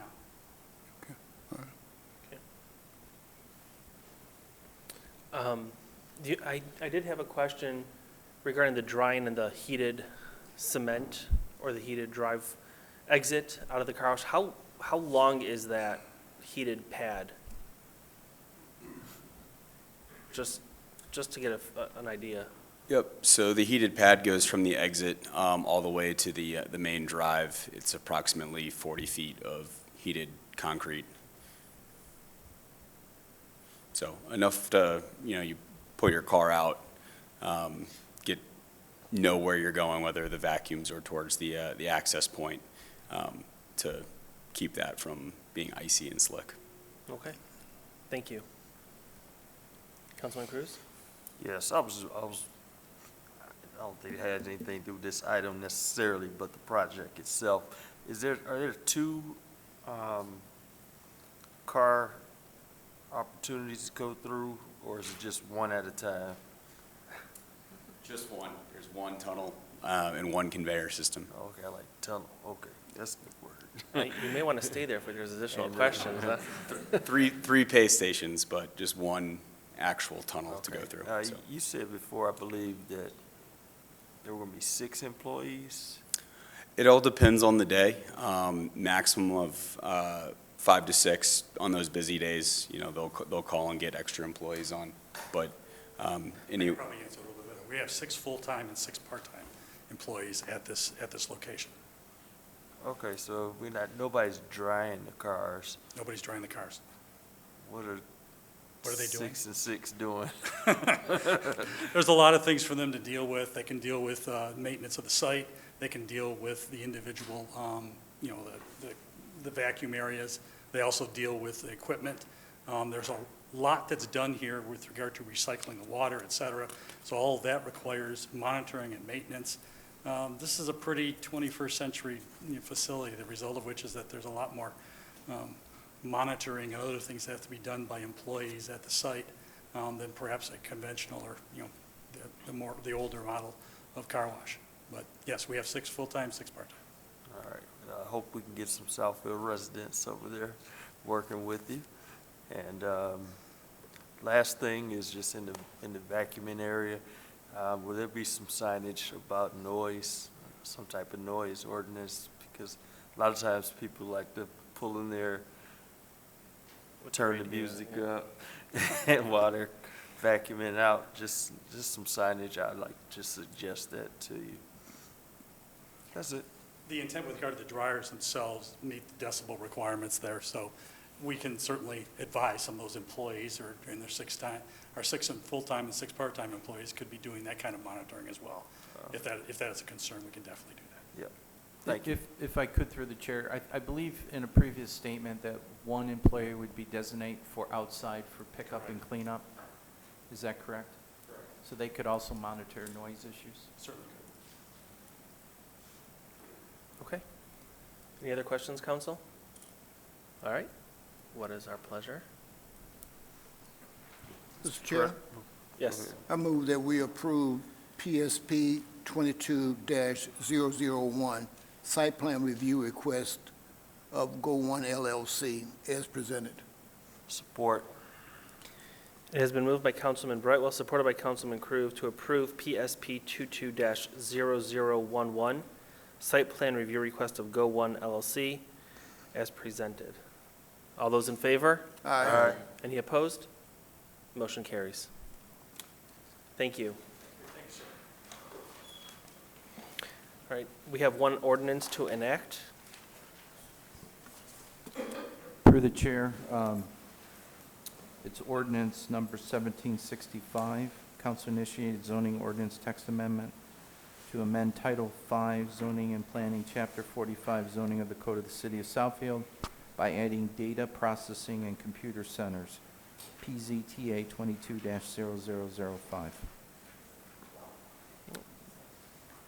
Council? Mr. President, I move we enact ordinance 1765, council-initiated ordinance, zoning ordinance text amendment to amend the Title V zoning and planning, Chapter 45, zoning of the Code of the City of Southfield. Support. It has been moved by Councilman Cruz, supported by Councilman Hoag, to enact ordinance number 1765. All those in favor? Aye. Any opposed? Motion carries. Thank you. Now we move on to our agenda items for discussion and/or action. We have item A, to authorize additional funds for engineering, contractual, and professional services.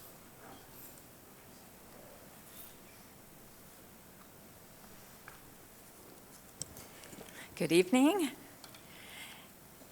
The engineering department utilizes our engineering, contractual, and professional services line budget item for various things, including assistance with preparation of applications to our federal aid committee, some TAP grants and other grants that have come up this year, particularly with the ARPA funds that have been coming around the region. We have a couple special projects that consultants have been assisting with, a bond reconciliation project, which is really just closing out some very old commercial permits that the developers never came back for their money that we're holding, so we're trying to get all those projects closed out to get those monies off of our books, as well as the commercial plan reviews that they assist me with. So we are running short on those funds, and we are requesting an additional $150,000 be added to the engineering department's budget for this contractual and professional services with the corresponding increase in the use of fund balance. I'll point out that when the expenditures for things like site plans goes up, that means we're doing a lot of site plans, so we are taking in more revenue. So we're definitely beating our revenue numbers on our site plan reviews. So there's a corresponding balancing act that happens. It's a little bit of a guess every year of the type and size of developments that we're going to have come in to generate that revenue, as well as the efforts to complete those reviews. And so just looking for motion on that, and I'm happy to answer any questions. Council, any questions? Councilman Brightwell? Lee, this is for the remainder of this fiscal year, right? Yes. Okay, and that's 4 months, pretty much. So is 150,000 enough, or is it too much, or is that appropriately allocated for these 4 months? I didn't want to ask for too much, so but I don't want to come back here either. So I think that it's a good number. We have a lot of outstanding invoices that we're sitting on right now, and then we're just estimating the efforts moving forward through the rest of the fiscal year. So we think $150,000 additional dollars will cover us, without too much cushion, because I don't like to ask for more than I need. Okay, well, there's nothing wrong with being prudent and by I just 100,000 kept us good for 8 months, and then we need 150,000 for the final 4 months. Just a cause and effect kind of thing. But you're saying for the year 250,000 should be appropriate for future years. Yes. Okay, all right. I'm sure Mr. Zorn will look at what happened in the prior year. Okay. Okay, thanks, Lee. Any other questions, Council? Mr. Chair? Yes. I move that we authorize the additional funds for the engineering contract and professional services. It has been moved by Councilman Brightwell, supported by Councilwoman Hoag, to approve the authorization for additional funds for the engineering, contractual, and professional services as presented. All those in favor? Aye. Any opposed? Motion carries. Next, we have an approval of an agreement to relinquish platted storm sewer easements. Yes, so as part of the Northland City Center Overlay Development District, this includes Lot 9 of a platted subdivision, the Northland Center Sub Number 2 plat. And this plat, which was the former credit union adjacent to the old mall property, that includes a platted storm sewer easement, which doesn't serve any current or future purpose. The Costco Wholesale Corporation requires this easement to be relinquished as a condition of closing for the sale of the property. So that old platted easement that's there is basically the southern half of the proposed Costco development at the Northland site. So what the Land Division Act under MCL 560.222A, a platted easement may be terminated and relinquished by agreement between the municipal entity who has the right to use the easement, that would be us, the owners of the platted lots, which Northland City Center LLC are still the current owners of those parcels, and then all the owners within 300 feet of the easement. I did include a map as part of the item, so there are 3 parcels that are on the south side of Northland Drive. All 3 of those parcels are within 300 feet of that easement. So all of those parties must also be included in the agreement. So we're recommending that your body approve the resolution which authorizes the mayor and city clerk to sign the agreement on behalf of the city. And there's no fiscal impact to this. Any question? Councilman Frazier? Yeah, is there access to the storm sewer in that easement? There is a storm sewer nearby that platted easement was probably supposed to cover, but it has already been removed as part of the demolition of the old credit union. So there's no reason that we would need to ever be in that easement? Correct. Okay, thank you. Any other questions? All right. Mr. Chair, Yes. I move that we approve the agreement to relinquish platted storm sewer easements as presented in this item. Support. It has been moved by Councilman Brightwell, supported by Councilman Cruz, for the approval of the agreement to relinquish platted storm sewer easements. All those in favor? Aye. Any opposed? Motion carries. Next, we have the mileage updates to the city's Act 51 streets. So the Public Act 51 of 1951 requires that each jurisdiction file annually an Act 51 mileage certification report. As part of this report this year, we need to clean up some additions and subtractions from our formal street network. And the roads to be added include Franklin Road, from Franklin Road to West 12 Mile Road. We do have exhibits. We've got a lot of Franklin roads. In that part of town, it can be a little confusing, but the exhibits will clarify that for you. And then we have Senator Boulevard and Senator Circle, which were both constructed with Tyler Estates 2, which was a subdivision of site condos. And we have Primary Drive that was also built as site condo development as Tyler Estates 4.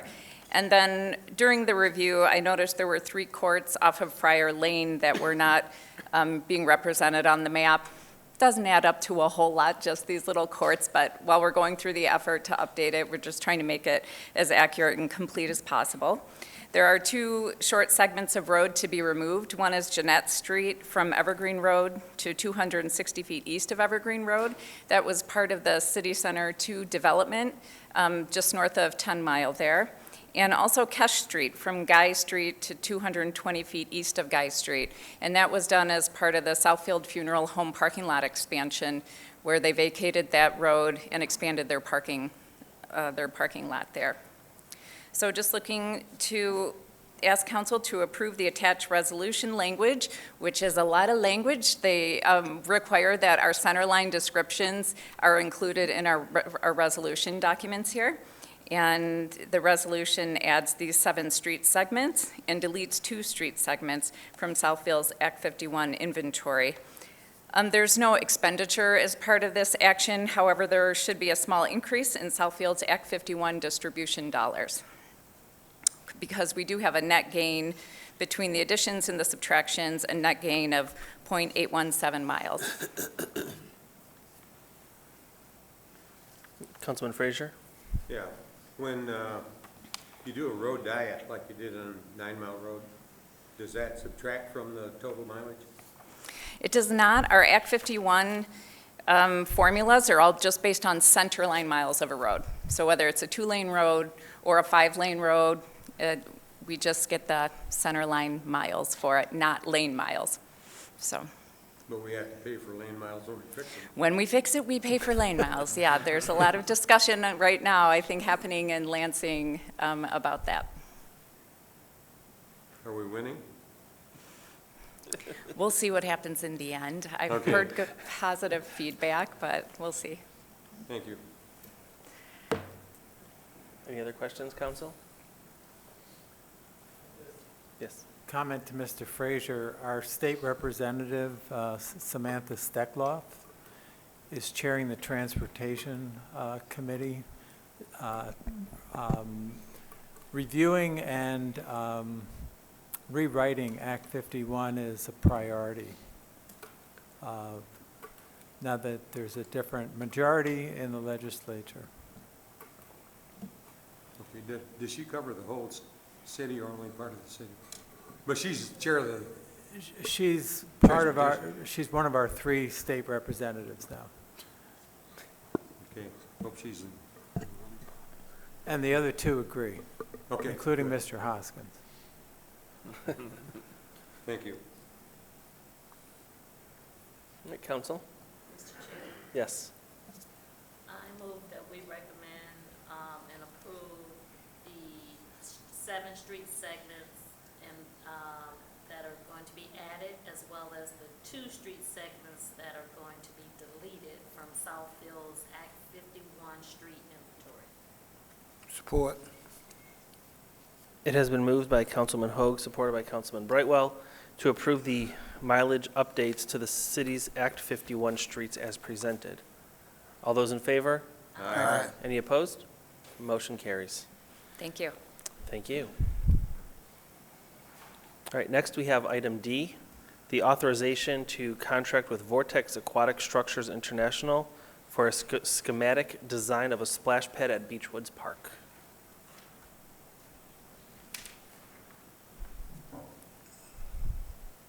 Good evening. We are here seeking authorization to contract with Vortex International for the splash pad design, purchasing along with engineering firm OHM and Parks and Recreation staff requested statements of qualification from 2 of the leading industry designers for splash pads. We then conducted interviews, and at this time, we're looking to move forward with Vortex. Vortex is currently, they're headquartered out of Montreal, Canada. They have local representation here in Michigan, Ohio. They've had splash pads in Indiana as well. They have over 80,000 installations. And at this time, there is no fiscal impact. We are just seeking authorization to move forward with the contract. And once the design schematics are complete, you'll come back with the potential cost Correct. and timeline, Yes. which we're hoping is in April. All right, council, any questions? Sir, Yes. I have a generic question. This comes out of, do we have this is not to be voted on, but do we have an estimate of how much this splash pad may cost? Terry, would you like to take that one? Okay.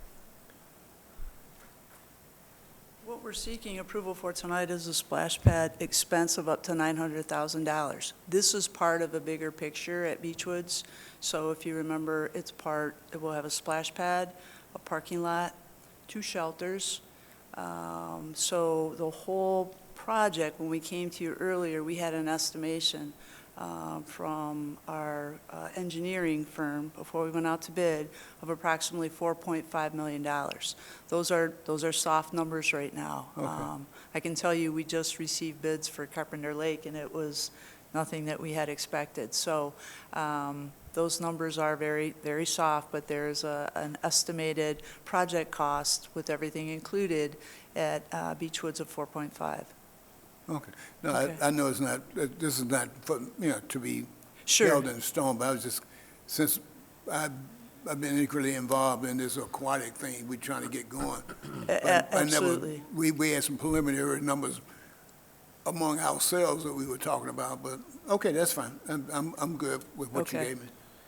Right, so just to reiterate, tonight there is no cost. This is just to Right. sign a contract with them for the design, and then hopefully in 2 months you'll come back with a cost. Is that?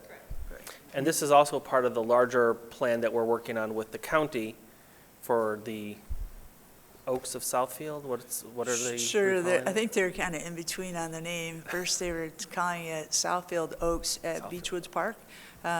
We just met with them probably a week and a half to 2 weeks ago, and they were having some conversation about calling it Southfield Woods.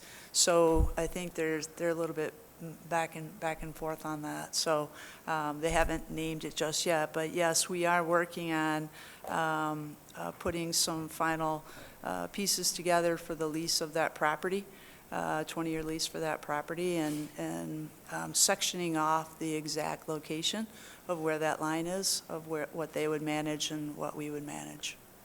So as part of the design, will the splash pad be in part of their land lease, or will it be strictly Southfield's portion? It will be in our portion. Great question.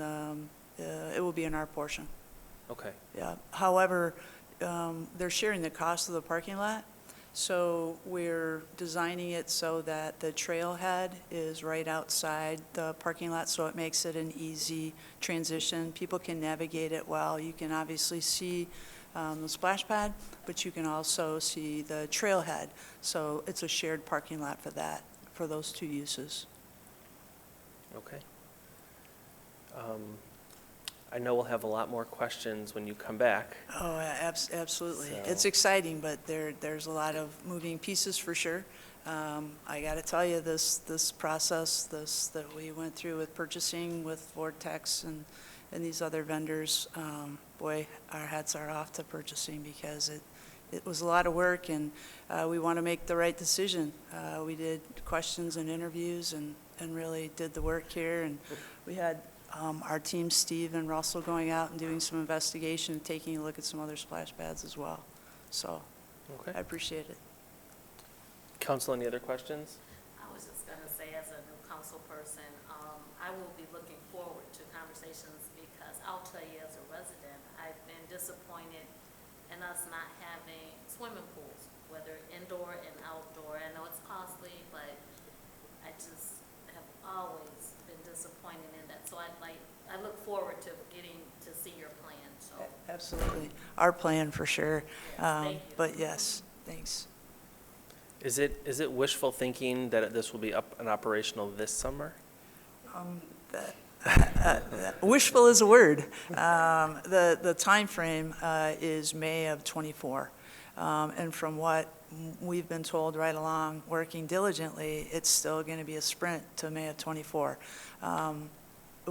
As we proceed through this project, we really, our goal is to break ground here in the fall and put some things in place before the snow falls for next year, so that we can really hit the ground running and meet that May '24 timeframe, so that we can cut the ribbon there. Okay. Thank you. Yeah, Councilman Brightwell? Ms. Frazier has a question. Oh, Mr. Frazier? Yeah, I do have a question.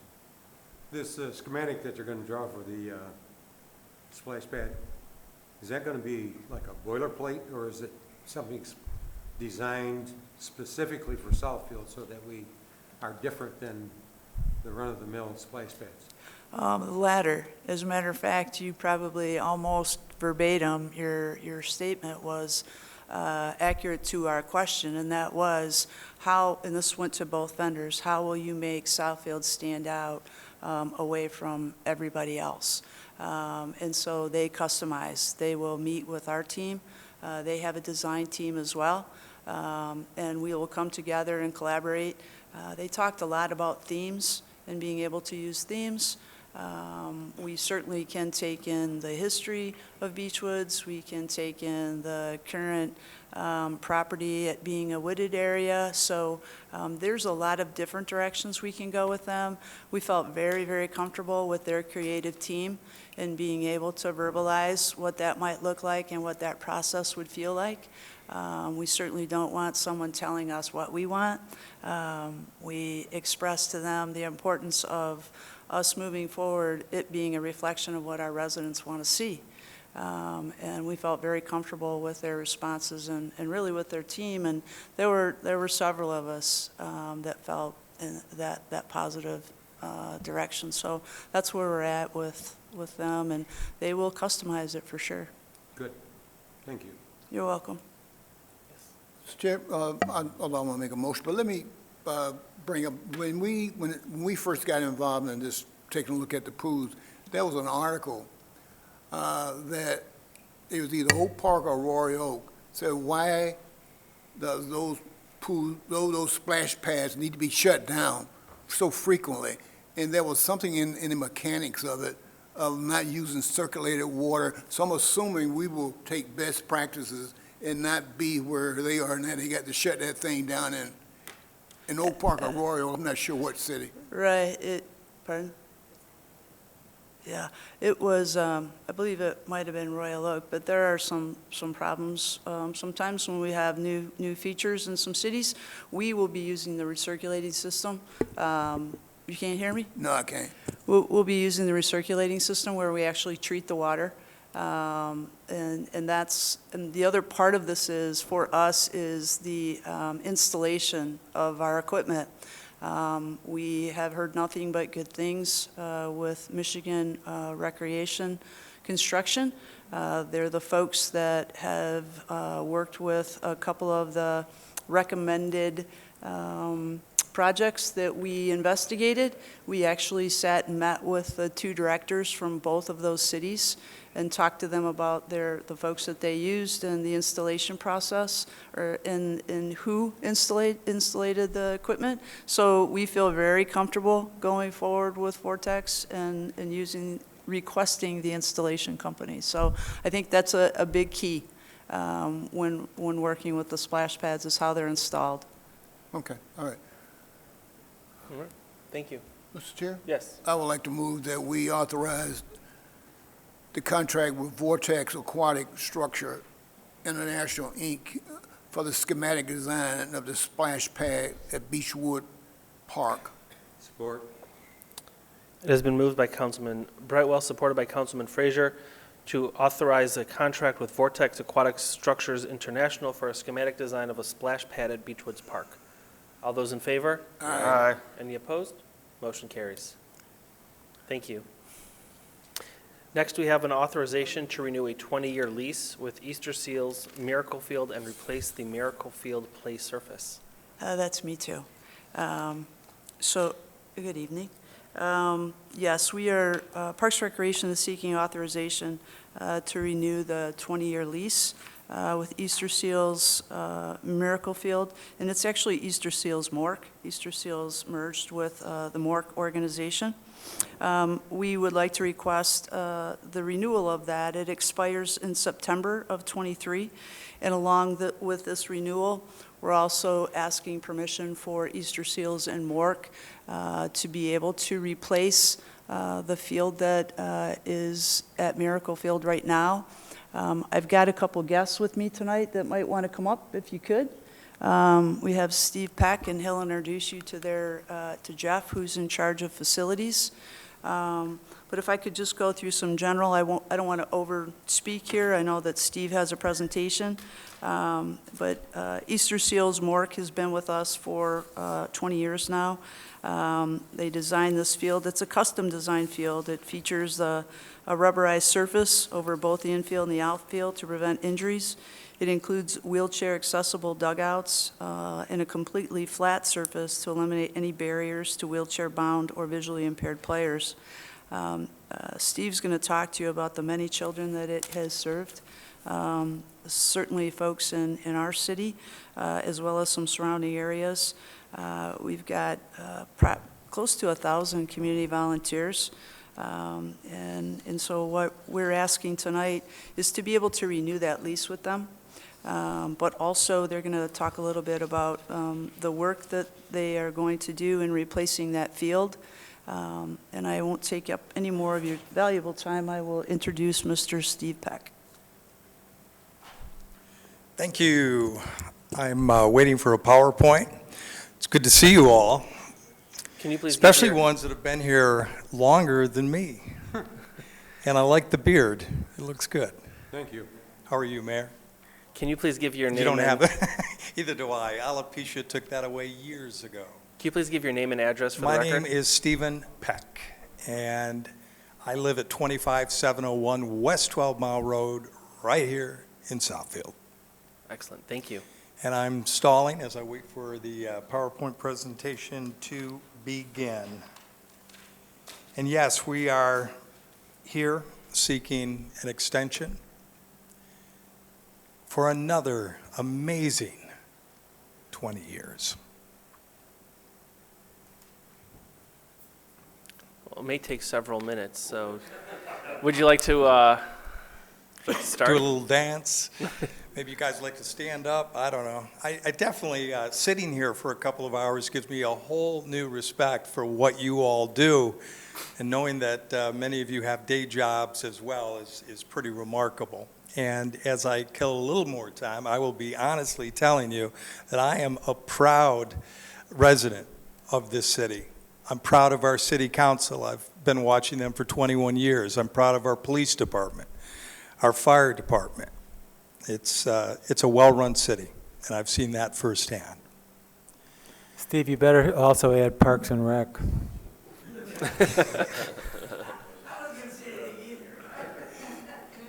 Thank you, Mayor. Always there for me. All right, here we are. We're talking about making dreams come true, and that's exactly what we've done. And I know a few of you have been out to our field. You've been out to some of our ribbon cuttings. But I'd like to kind of look at our past and look at our successes. And when I say our, I don't mean the Miracle League. I mean the Miracle League and the city of Southfield. For if it weren't for the vote of confidence in Southfield, we would never have been here making those dreams come true.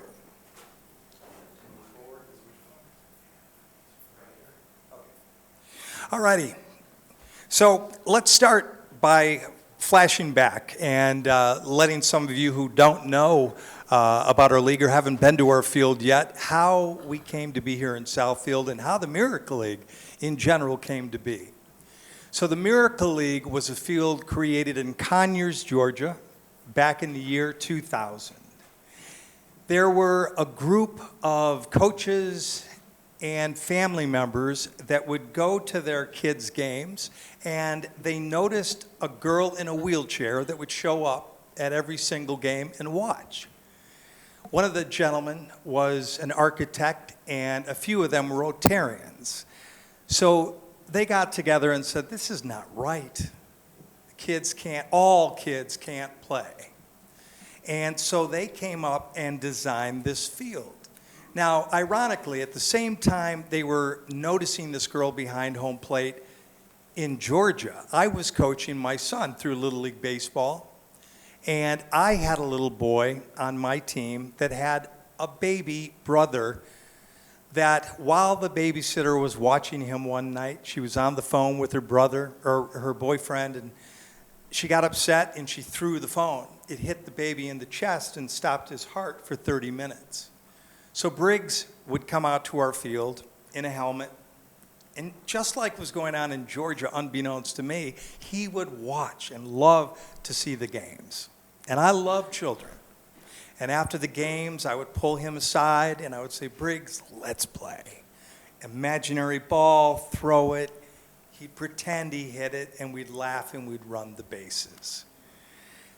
That was all at the same time. And then these gentlemen, and the architect specifically, said, we can build a field that literally levels the playing field.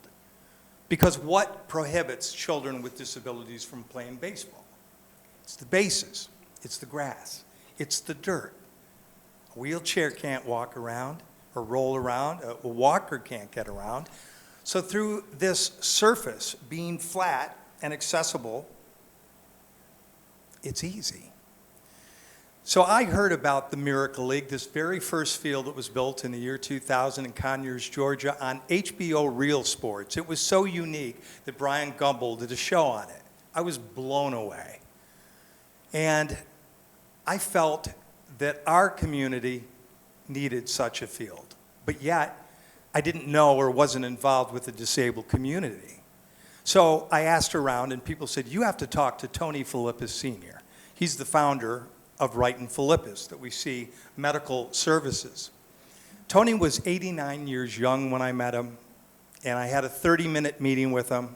I wanted to show him this video, tell him a vision, and he broke down in tears. He lost both his legs when he was a child in a train accident, and he turned his misery into his ministry of helping others. And that 30-minute meeting turned into a 3-hour meeting. And when we were done, he wanted to give me $25,000. And I said, Tony, we don't even have a home. That's where I could use your help. I had 3 cities in mind back in 21 years ago, and they were Rochester, Southfield, and Troy. The reasons for those locations was simply geo-based. Where can the most people get to us? We had the meeting in Tony Philippus's office. He managed to bring Brooks Patterson and the city of Rochester, Troy, and Bill Waterhouse, Parks and Rec Director from Southfield. After the presentation, Bill, known as House around here, came right out the gate and said, Steve, I'm going to tell you right now, Southfield wants this field. And in fact, I believe we deserve this field for all we've done for those with disabilities in our community. I flew in the first director of that field in Conyers, Georgia. Her name is Diane Elford. She's pictured in the pink shirt, along with Bill and his crew here. And when Diane and I left, Diane said, Southfield, we'd visited all. But the community, the location, it was all perfect for what we wanted to do here. So Southfield City Council came together 21 years ago and unanimously approved the 20-year lease. We came back 10 years later asking for more, and I'll show you that in a minute. But this decision was made in late 2002, and by 2003, we were already taking down the field. We had a press conference out in front, and we were going to build this field. And by June 2004, you can see the pristine field was built. And we had a grand opening day in June. Hundreds of people came out. The Southfield Outback Steakhouse provided filet mignon and the bloomin' onions to everybody who came. It was a really cool day, and our game followed. We have 3 leagues. Our original Miracle League is non-competitive. So what that looks like is children from 4 years old and up are able to play. Any league, any organized league that says no, we say yes to. We have 2-inning games for these kids. They have oversized baseball bats that are plastic and softer balls that are coach pitch. And in actuality, many times when a child is at the plate, it's not the kid hitting the ball as much as the pitcher. I mean, we can be as close as I am to Mr. Zorn right now. I'm trying to hit that bat. Every child will get that hit, every kid will get on base, and every kid will work around every inning. It's all about success. But after 3 years of doing this, one of my mothers came to me and she said, Steve, Clarence loves the league, but he doesn't want to play with 4-year-olds anymore, and he's more capable. So we created the Youth Competitive League, and this is really a fun league. It's a league where we take away volunteers to help them. We take away the plastic bats, bring in the metal bats, and it's coach pitch, and it's quite competitive. These are our higher functioning kids. And I think it's phenomenal that a youth, a 4 or 5-year-old, can strive to make it to the youth competitive. And finally, our adult league, which is on Monday nights. And we partner with Angels Place, a Southfield-based company. And these adults come, and it's just a wonderful thing to see. Let's talk about the milestones. First field in the state of Michigan. There have been 6 that have followed us since, and we have built our second in Orion Township. The second field to get the green light in the country to build a field, and we have built our league from 50 players in year 1 in 2004 to 400 players annually at our field right now. And we draw over 1,200 volunteers from the community every single year.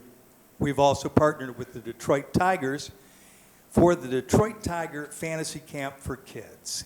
It's a wonderful day, and I would invite you to that. We'll let the city know when it is this year. Miggy and his players come out, and they have a great time. So what are the benefits for the players with the Miracle League? Self-esteem and confidence for sure. And I want to give you a brief example of that, what that looks like. So we're playing the Miracle League, right? We got the Miracle League theme that miracles happen. One day, a blind girl, Alyssa, comes to me before the game. She says, Coach Peck, I want to hit by myself today. And I'm blown away. A blind girl wants to hit, but hey, we're the Miracle League. So I said, Alyssa, I got you. Let's figure this out. I was pitching that day. I said, look, Alyssa, you just hold your bat. Swing it level. 1, 2, 3, swing. 1, 2, 3, swing. 1, and I'm backing up. 1, 2, 3. The crowd, we have announcer booth. It's play-by-play. We're not like a boring Little League team. We have bumper music, walk-off music, and the announcer lets everyone know that our blind girl is deciding today to try to hit the ball by herself. So you can imagine the excitement in the crowd. The 1, 2, 3. I don't know how many pitches I pitched, maybe 10. But finally, by the grace of God, that ball hit the bat, and the crowd went wild.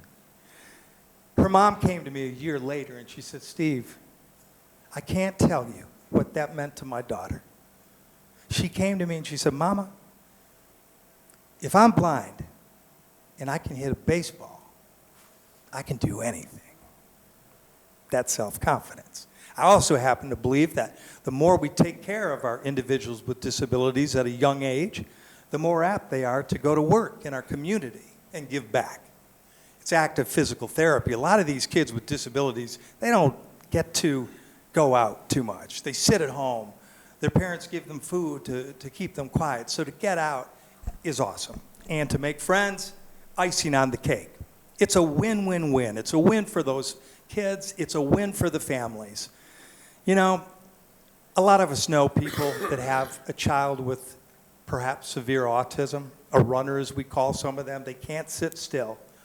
Imagine being a family and trying to go out to dinner. You can't.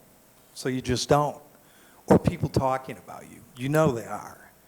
So for our families to come together and everything's okay, the kids are contained.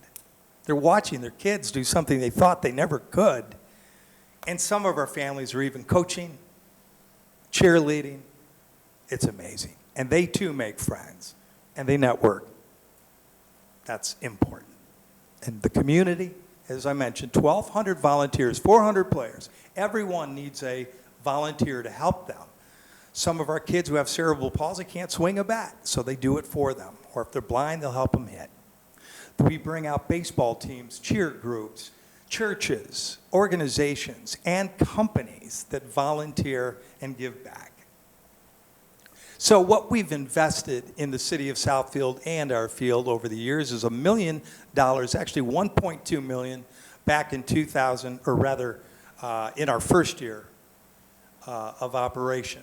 And then 10 years later, we came back, and some of you were at the ribbon cutting of our $425,000 restaurant concession building. And this building also provides the restrooms for the entire complex. So we also have an intention, I'll talk to you about this briefly in a moment, to keep this field fresh. We've made it through 20 years, and I think it looks pretty darn good. But to get to the next 20, we're prepared to put another $450,000 in. So we're up to $2 million in this field. The Pegues family was here tonight. I wanted you to meet them, but their son fell asleep, and they had to go. But they would have told you how important this was. Do you saw them? Okay. So yes, when I say that we're celebrating this together, I do mean that. This is the celebration of the city. The opportunity from you guys saying yes has opened the door, and literally tens of thousands of people have visited Southfield. And I'm blown away by how many come from out of town or out of the city, and they get back in the complex and they're like, wow, I never knew all this existed. It's a beautiful complex. So I want to thank you for the past, and I'm here to ask for the future for another 20 years. And part of this, that $450,000 I mentioned to you that we're prepared to put in, will come through Easter Seals Mork, and I have Jeff Camboya here. He oversees our property, so if you have any questions, or Jeff, if you'd like to add what the scope of that project is. This is Jeff Camboya from Easter Seals Mork. Thank you, Steve. Mayor, Council President, and members of council, thank you, Jeff Camboya, 229 Jefferson Boulevard, Windsor, Ontario, Canada. Pleasure to be here in front of you this evening. As Steve said, this is a legacy project. This is something that will impact families, children in this community and surrounding communities for years and years to come. Just to share a little with respect to the timeline and what will be involved, we have secured the efforts of Banon Tarkett Sports to do the field replacement. They are a leader in the nation with respect to Division I collegiate athletics and other community service athletic fields like this that you see in other types of complexes. Locally, they secured the efforts of Spartan Paving to do the removal and aggregate and surface preparation. Our timeline is March 10th, and we expect to be done on May the 23rd. And all that with respect to grand opening, which will be the first weekend in June that we expect to have. We're looking forward to it. I'm here to answer any questions that you may have relative to the logistics or the field replacement. Councilman Hoag? Yes, no questions, but rather just to say how honored I am to hear about this. I'm ashamed to say that I've never been, but that will change this year. I will be there and my family the first weekend of June, and I will start volunteering as well. Well, So I thank you for coming before us. That's all I'm going to say. thank you. Council, any other questions? No, just kind of the same commentary as well. And, thanks for the flashbacks. It's always good to take a look back and see where you came from. But I don't think we needed this presentation to help us decide how to vote tonight. I'm speaking for my colleagues, but I'm pretty sure we know where we're going. All right, Councilman Frazier? Well, I was going to say, thank you for recognizing me for being so old. Being on a council. I was around when you came first time on a council, so. You were. And you sold it then, you're selling it again tonight. So it's been a wonderful thing. We were so proud to be the first city in Michigan to have one. And you said it's either you or Troy. And we said, it ain't gonna be Troy.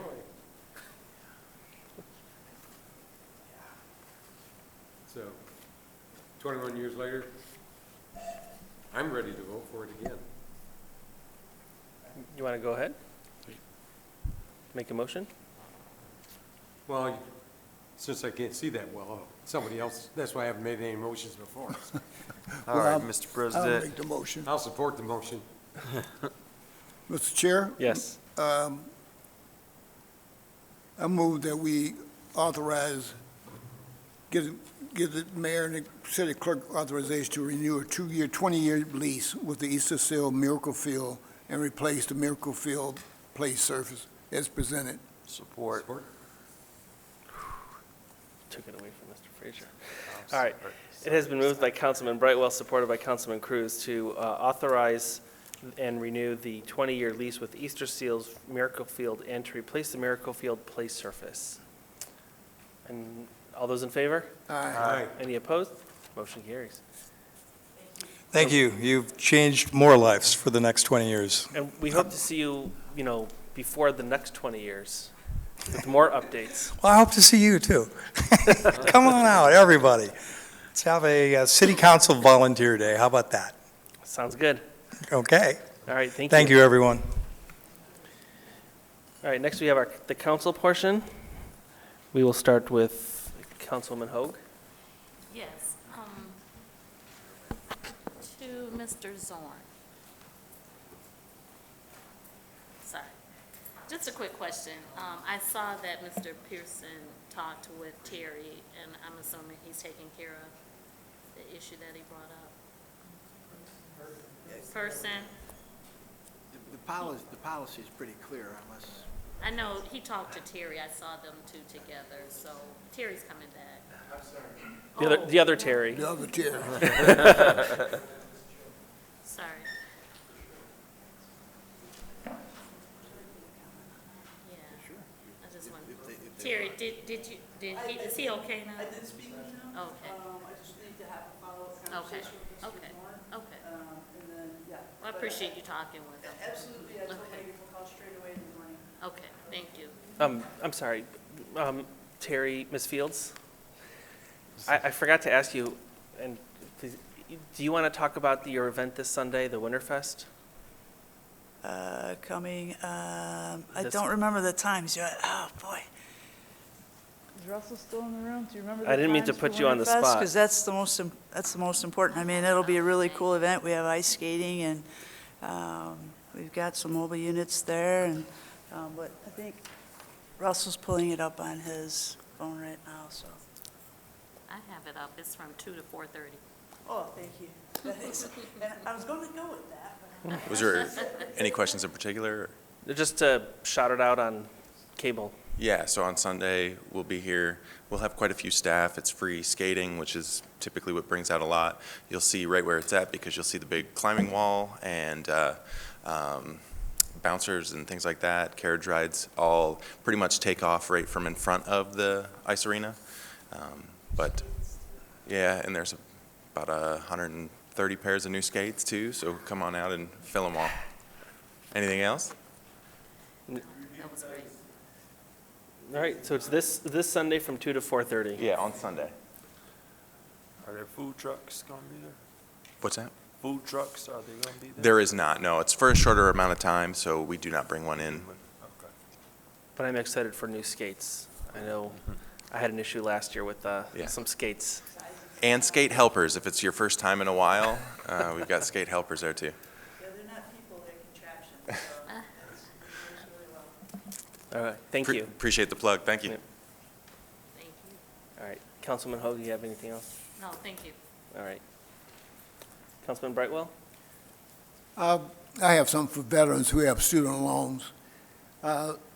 They have a public service loan forgiveness program for veterans, and all you have to do is pretty much just fill out a form, and they will give you credit and lower your, either eliminate your student loan and or lower it based on your years of service. There is a website which is studentaid.gov.ca, I'm gonna start over, studentaid.gov/PSLS. That's Papa Sam Lima Foxtrot. That is a very wonderful program for veterans and individuals who have served who are currently serving and who have served, for you, a way to reduce your student loan. So please reach out to that particular website, and if you want more info, just reach me here at City Hall, 248-796-5150. Thank you. Thank you. Councilman Cruz? I have nothing this evening, sir. Councilman Frazier? Yes, this question is to Fred Zorn. We periodically, we go into the fund balance and extract a certain amount of money out for things that we hadn't put in the budget. And I know that we have a requirement to, it's a self-imposed requirement to have a certain amount of balance in our fund balance. Are we still okay, or are we getting pretty close? Because, you know, every time I hear the financial report on the radio, sounds like money's going to be kind of hard after all the federal money dries up. We're still okay at this time. If you'll recall, during the Great Recession, there's usually a couple-year lag before it hits local units of government. The Great Recession happened in '09, didn't hit us till 10-11. But the engineering item's a good example. You actually have excess engineering revenues coming in to cover that. Okay. We don't recognize the revenues immediately. They'll be recognized as part of the annual audit. Okay, very good. Thank you. That's it. All right. On Thursday, March 9th, there will be a Red Cross Community Blood Drive here at the Pavilion, but from noon to 6 p.m., and you can sign up by going to the Red Cross website at redcrossblood.org with a sponsor code of Southfield, or you can call the Red Cross. Again, that's Thursday, March 9th from 12 noon until 6 p.m. here in the Pavilion. Also, last week, Friday, we had a unique opportunity. We had a radio show that, in honor of Black History Month, was on location at the Hidden Gem restaurant in Southfield, another Black-owned business, the Bankley Thompson show.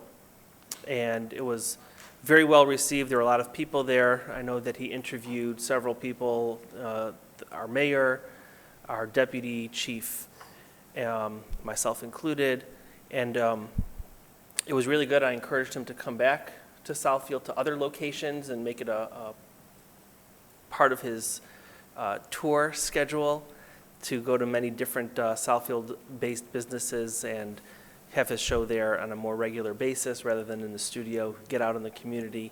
But he definitely liked coming to Southfield and said the Hidden Gem restaurant is a great place to go if you haven't been there as well.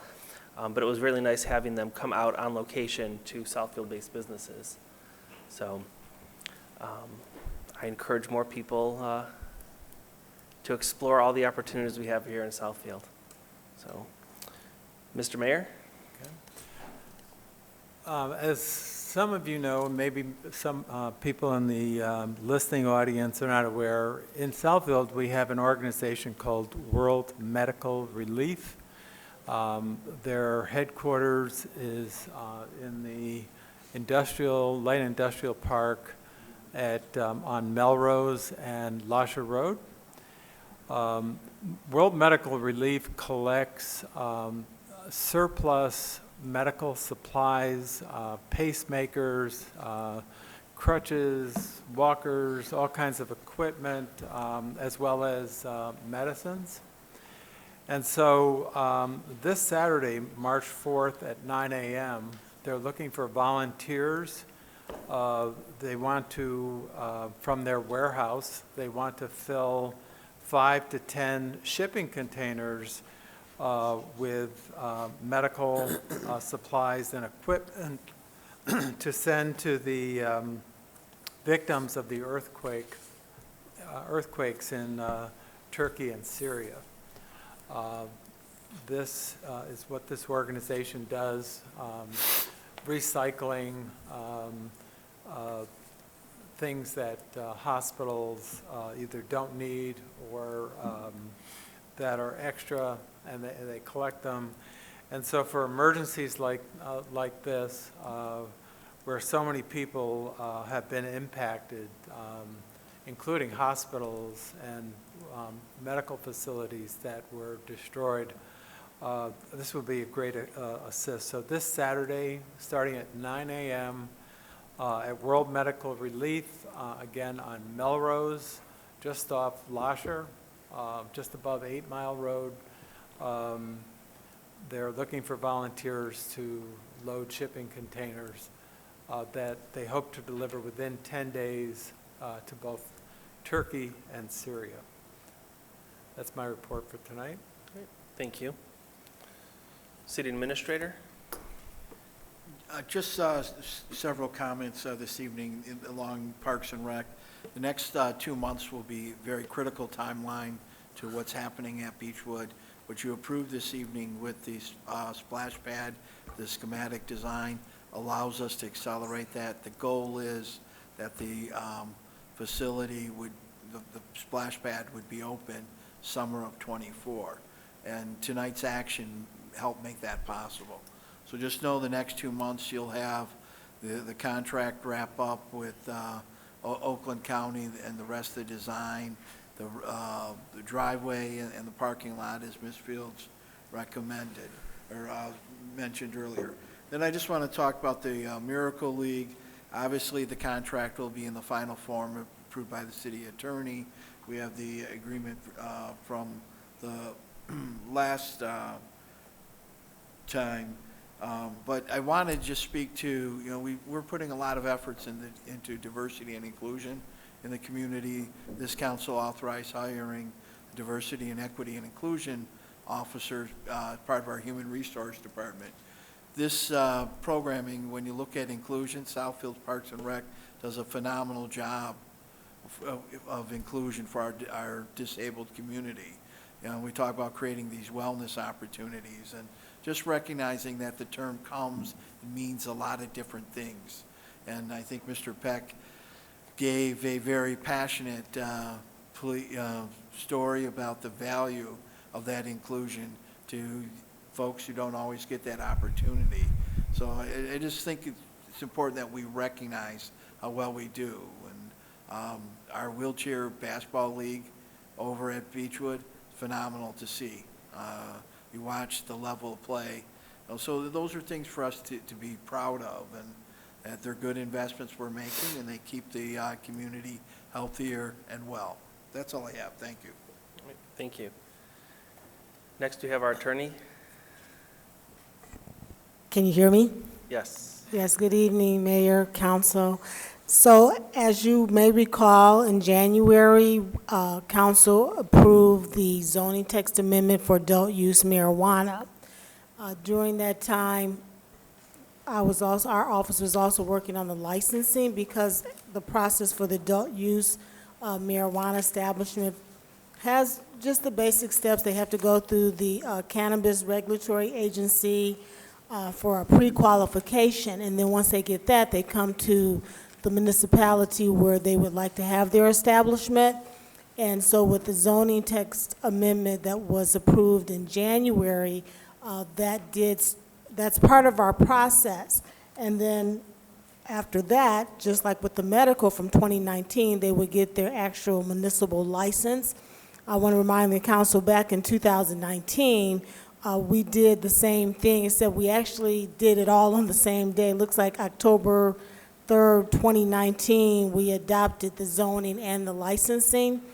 With the adult use marijuana, we just wanted to make sure that everything was in proper order. And after reviewing it and looking at some other cities and then realizing that the standard had already been set with the zoning text amendment because it didn't go far off the grid. We just took what we had already done that had been working, And so we did the same thing with the licensing ordinance, as you saw in the letter, that we went through it, and then we added the particulars from the Michigan Regulatory, I always say MRMA, but the Michigan Marijuana Regulation and Tax Act, and we made some changes to that, but that way there's no big difference except what applies to the city under what we call MRMA, and that is pretty much it.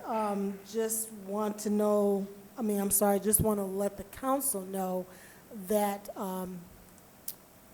everything with the licensing, there's no grandfathering, of course, but it should be simplified because we're not straying and doing something new with the adult use. And I think that is pretty much it, unless you have any questions. Council, do you have any questions on the proposed ordinance? And this will be coming back to us at our next meeting. Yes, I'm sorry, so This is our first review. Yes, this is No a action is discussion, required. yes. So if there's a consensus, we would bring it back on March 13th, regular meeting for approval and introduction, and then it will be placed on the March 7th, 2023 regular meeting for enactment of the ordinance pursuant to Southfield Code Section 4.19, and then published within 10 days after that. Now, also, there was a resolution for your review because we in 2019 had opted out, and we actually had an ordinance that said we opted out. And by us adopting, enacting and publishing the adult use marijuana, we will need something to send to the state to show that we've opted in. So I did prepare a draft resolution in there also. Okay. Any questions, council? Through the chair. Yes. Ms. King, I believe we talked, in order to meet the notice requirements, we wouldn't be able to take this action up until the March 27th. Were you able to verify that? Yes, so I did speak with clerk's office, administration. This is a regulatory ordinance. So the discussion involved that with the regulatory ordinance, it's a licensing ordinance, just it comes under our Title VII. And so the publication comes after the introduction, then the enactment, then the publication, and then in that resolution, we did take into consideration that there would be time that it would, if someone wanted to come to planning as for the zoning, it wouldn't Right. be until April 17th. So that was one issue, and the second one, if I may, if it's going to be adopted on March 27th, and then typically published within 10 days after that, at that meeting, we wanted to make a pronouncement that as of Monday, April 17th, we would start accepting special land use applications for adult use. That should give us enough time from when it's adopted and published to be able to start accepting applications. Is that what you recall that we discussed? Yes, and that's in the packet. Also, it should be in that resolution, the April 17th date. It is. It's last resolved. So I just want to make sure that was clear for everyone. I'm not 100% clear on that. All right, so we're going to bring it back on the 27th? We'll bring it back on the 13th for I mean, the approval. 13th, right. The 27th for enactment, but it requires 10 days to be published. So that's what pushes And it that, out. because it's not enough time to our April 3rd meeting, so by April 17th, that Monday, gives us enough time to make sure we've met all the requirements of an introduction, enactment, publishing, so there's no concerns or questions. All right. I get what I hear what you're saying, it's just It could be arduous before. process. You're right, I understand, you're thinking it could be before Yeah, that's. April 17th. Yes, I was hoping so. Well, also then there's the preparation with planning, and then also getting even though the licensing applications, those need to be edited, that will come after the zoning. So we just want to make sure everything's in order to give planning enough time, and then also the new application for the licensing that comes after the zoning approval. So we just want to make sure that everything's in order and give the departments enough time to have everything together, on top of making sure we're following our ordinances. Absolutely, gotta do that. And again, Mr. Yeah, go ahead. President, and again, and you said your expected time to start to issue, this is April what? We're saying, given the timeline for all the licensing, we would start accepting applications for special land use on April 17th, which is a Monday. On April 17th. Prior to that, that they can get pre-approval with the state cannabis. That's part of the process. So anybody that's interested in applying for adult use should be, between now and the time it gets adopted, applying for the pre-approval application. They come in with that to this special land use. We make sure that the property that they're applying for meets our requirements. And then once they get the special land use approval, then they're eligible to apply for a license. Okay. All right, thank you. All right. Council, any other questions? Okay, thank you. Thank you. All right, next we have our city clerk.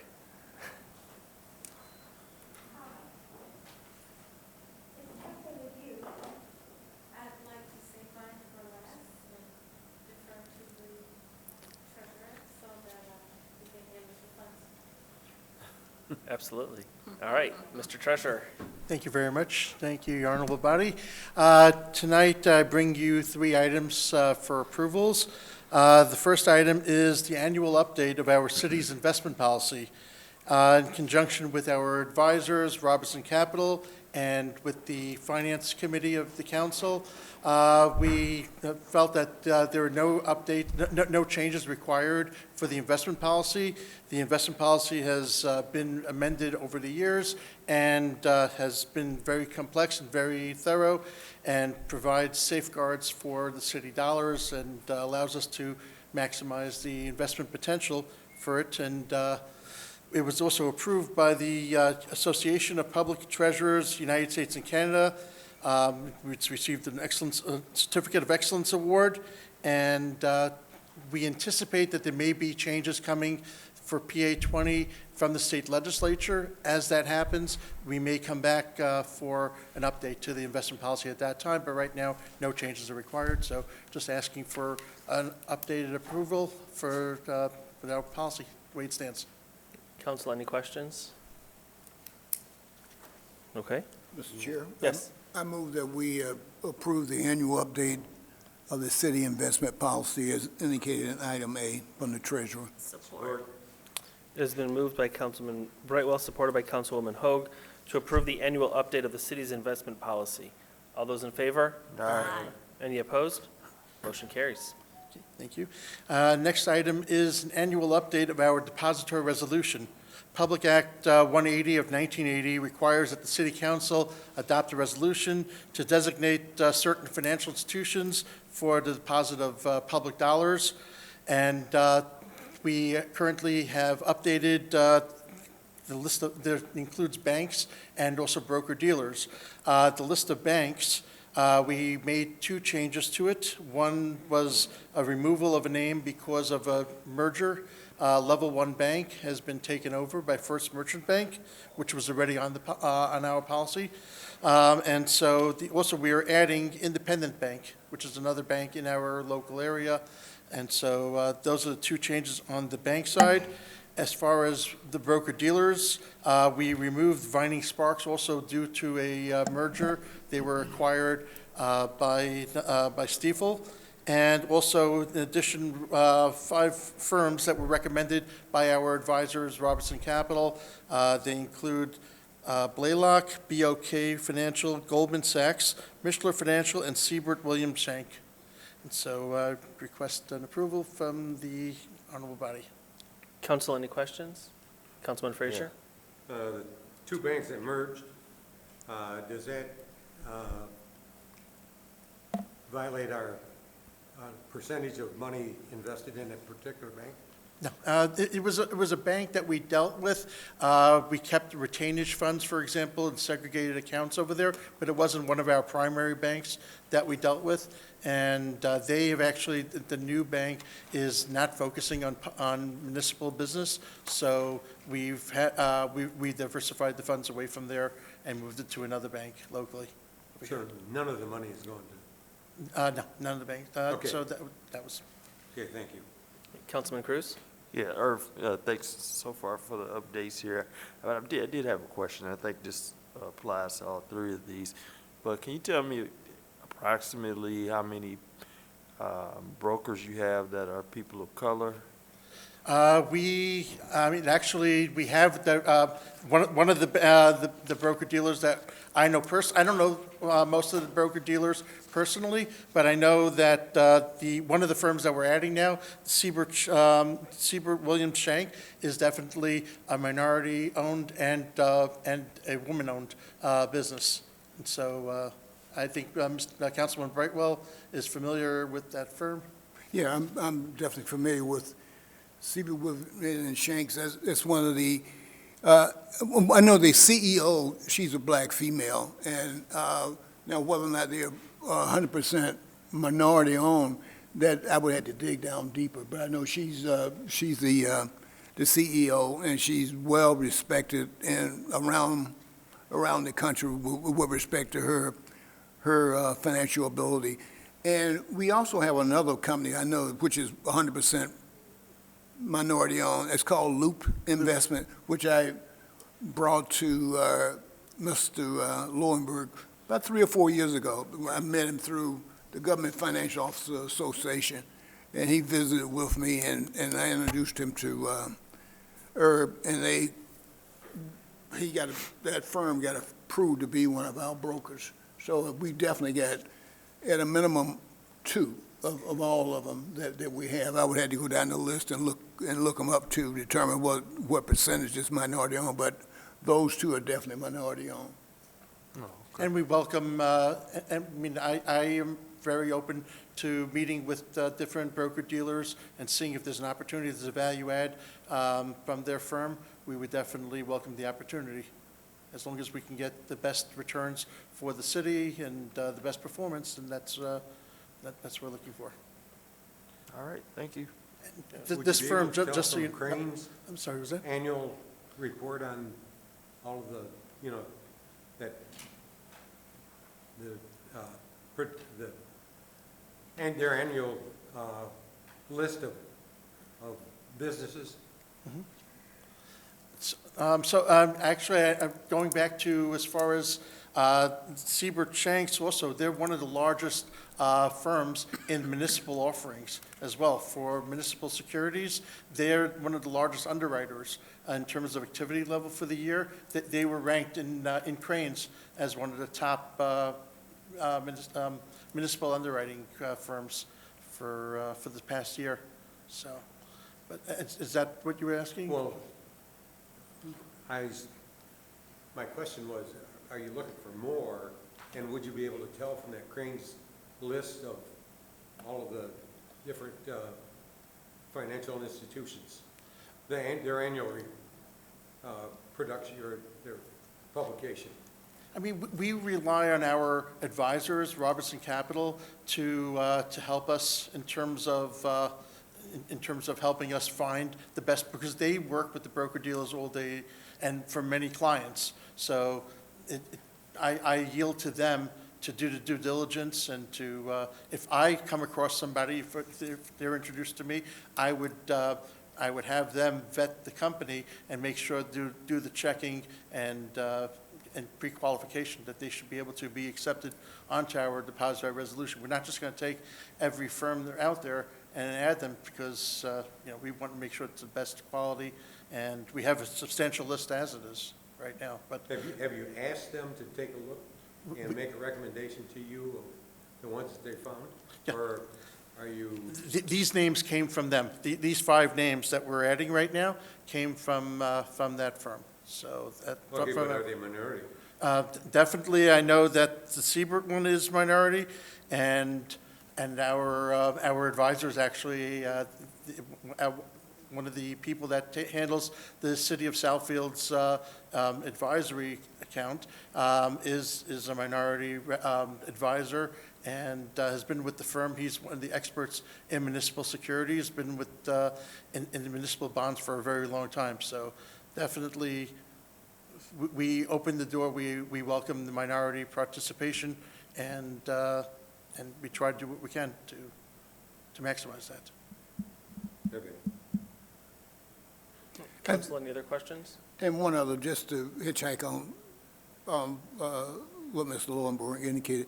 There's a qualification process. I know when I, with Loop, I met with, and then I just turned him over to you, and you turned him over to Robinson Capital. They're in this market every day. They're dealing with finances every day, and they kind of go through they drill them with respect to their expertise in finance, municipal, municipal finance. So, in our case, I think it would be a pure referral, and Robinson would be the determination, the determiner whether or not these individuals are worthy of handling the finances of the city of Southfield. I mean, qualified to handle the finances of Southfield.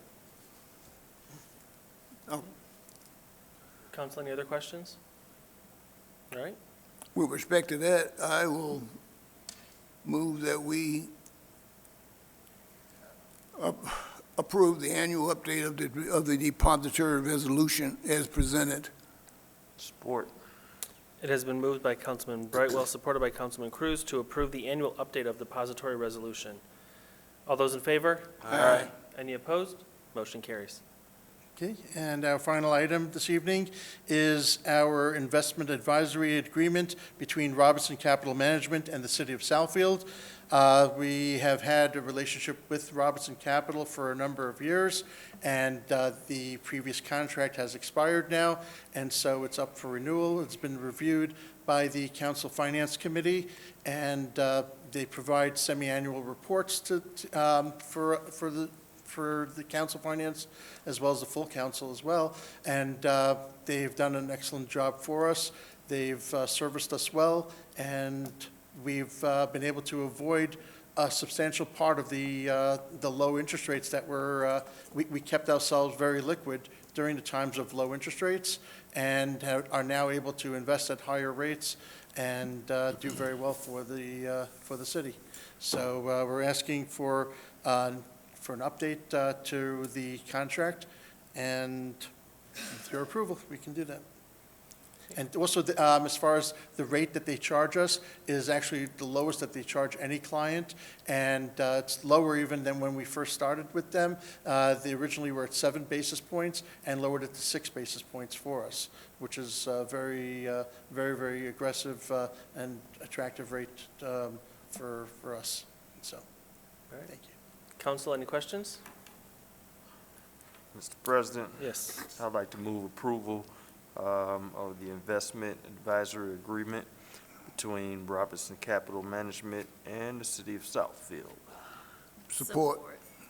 It has been moved by Councilman Cruz, supported by Councilman Brightwell, to approve the investment advisory agreement between Robinson Capital Management and the City of Southfield. All those in favor? Aye. Any opposed? Motion carries. Thank you very Thank you. much. One final note, if I can utilize time to address the public. Just a reminder that tomorrow is the last day to pay your taxes to the City of Southfield, to the Treasurer's Office. Otherwise, after March 1st, we turn over the outstanding delinquent taxes to Oakland County's Treasurer's Office, and all payments have to go to them. So we have a 24-hour drop box. We encourage people to utilize that, and they would still have a penalty and an interest charge, because the deadline was really February 14th. But please get the payment in. Otherwise, the interest rate goes up quite substantially once it goes over to Oakland County. So, and we want to help people avoid foreclosures. Okay. Thank you. Thank you very much. All right. And last but certainly not least, our city clerk. Thank you, I appreciate you. I just wanted to offer on these final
That was Matt Robinson, and so I thought that was interesting because his brother gets all the credit, and I hate it when my brother gets all the credit. So I wanted to tell you about vanilla, which I put in my tea and my apple pie, and everybody uses for their example.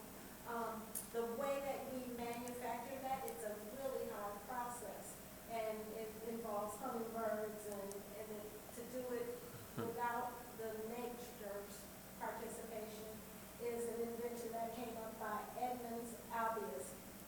And he invented it and brought it to, so that we could cultivate it quickly, and you can just buy it in plants.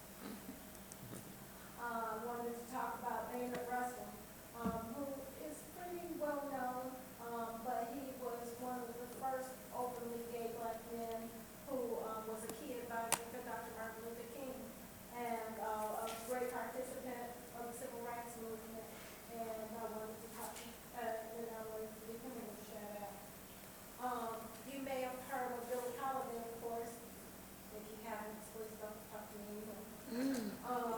But one of her famous songs, Strange Fruit, was actually a poem or a essay that was written by a Jewish school teacher in the Bronx named Abel Miriampohl.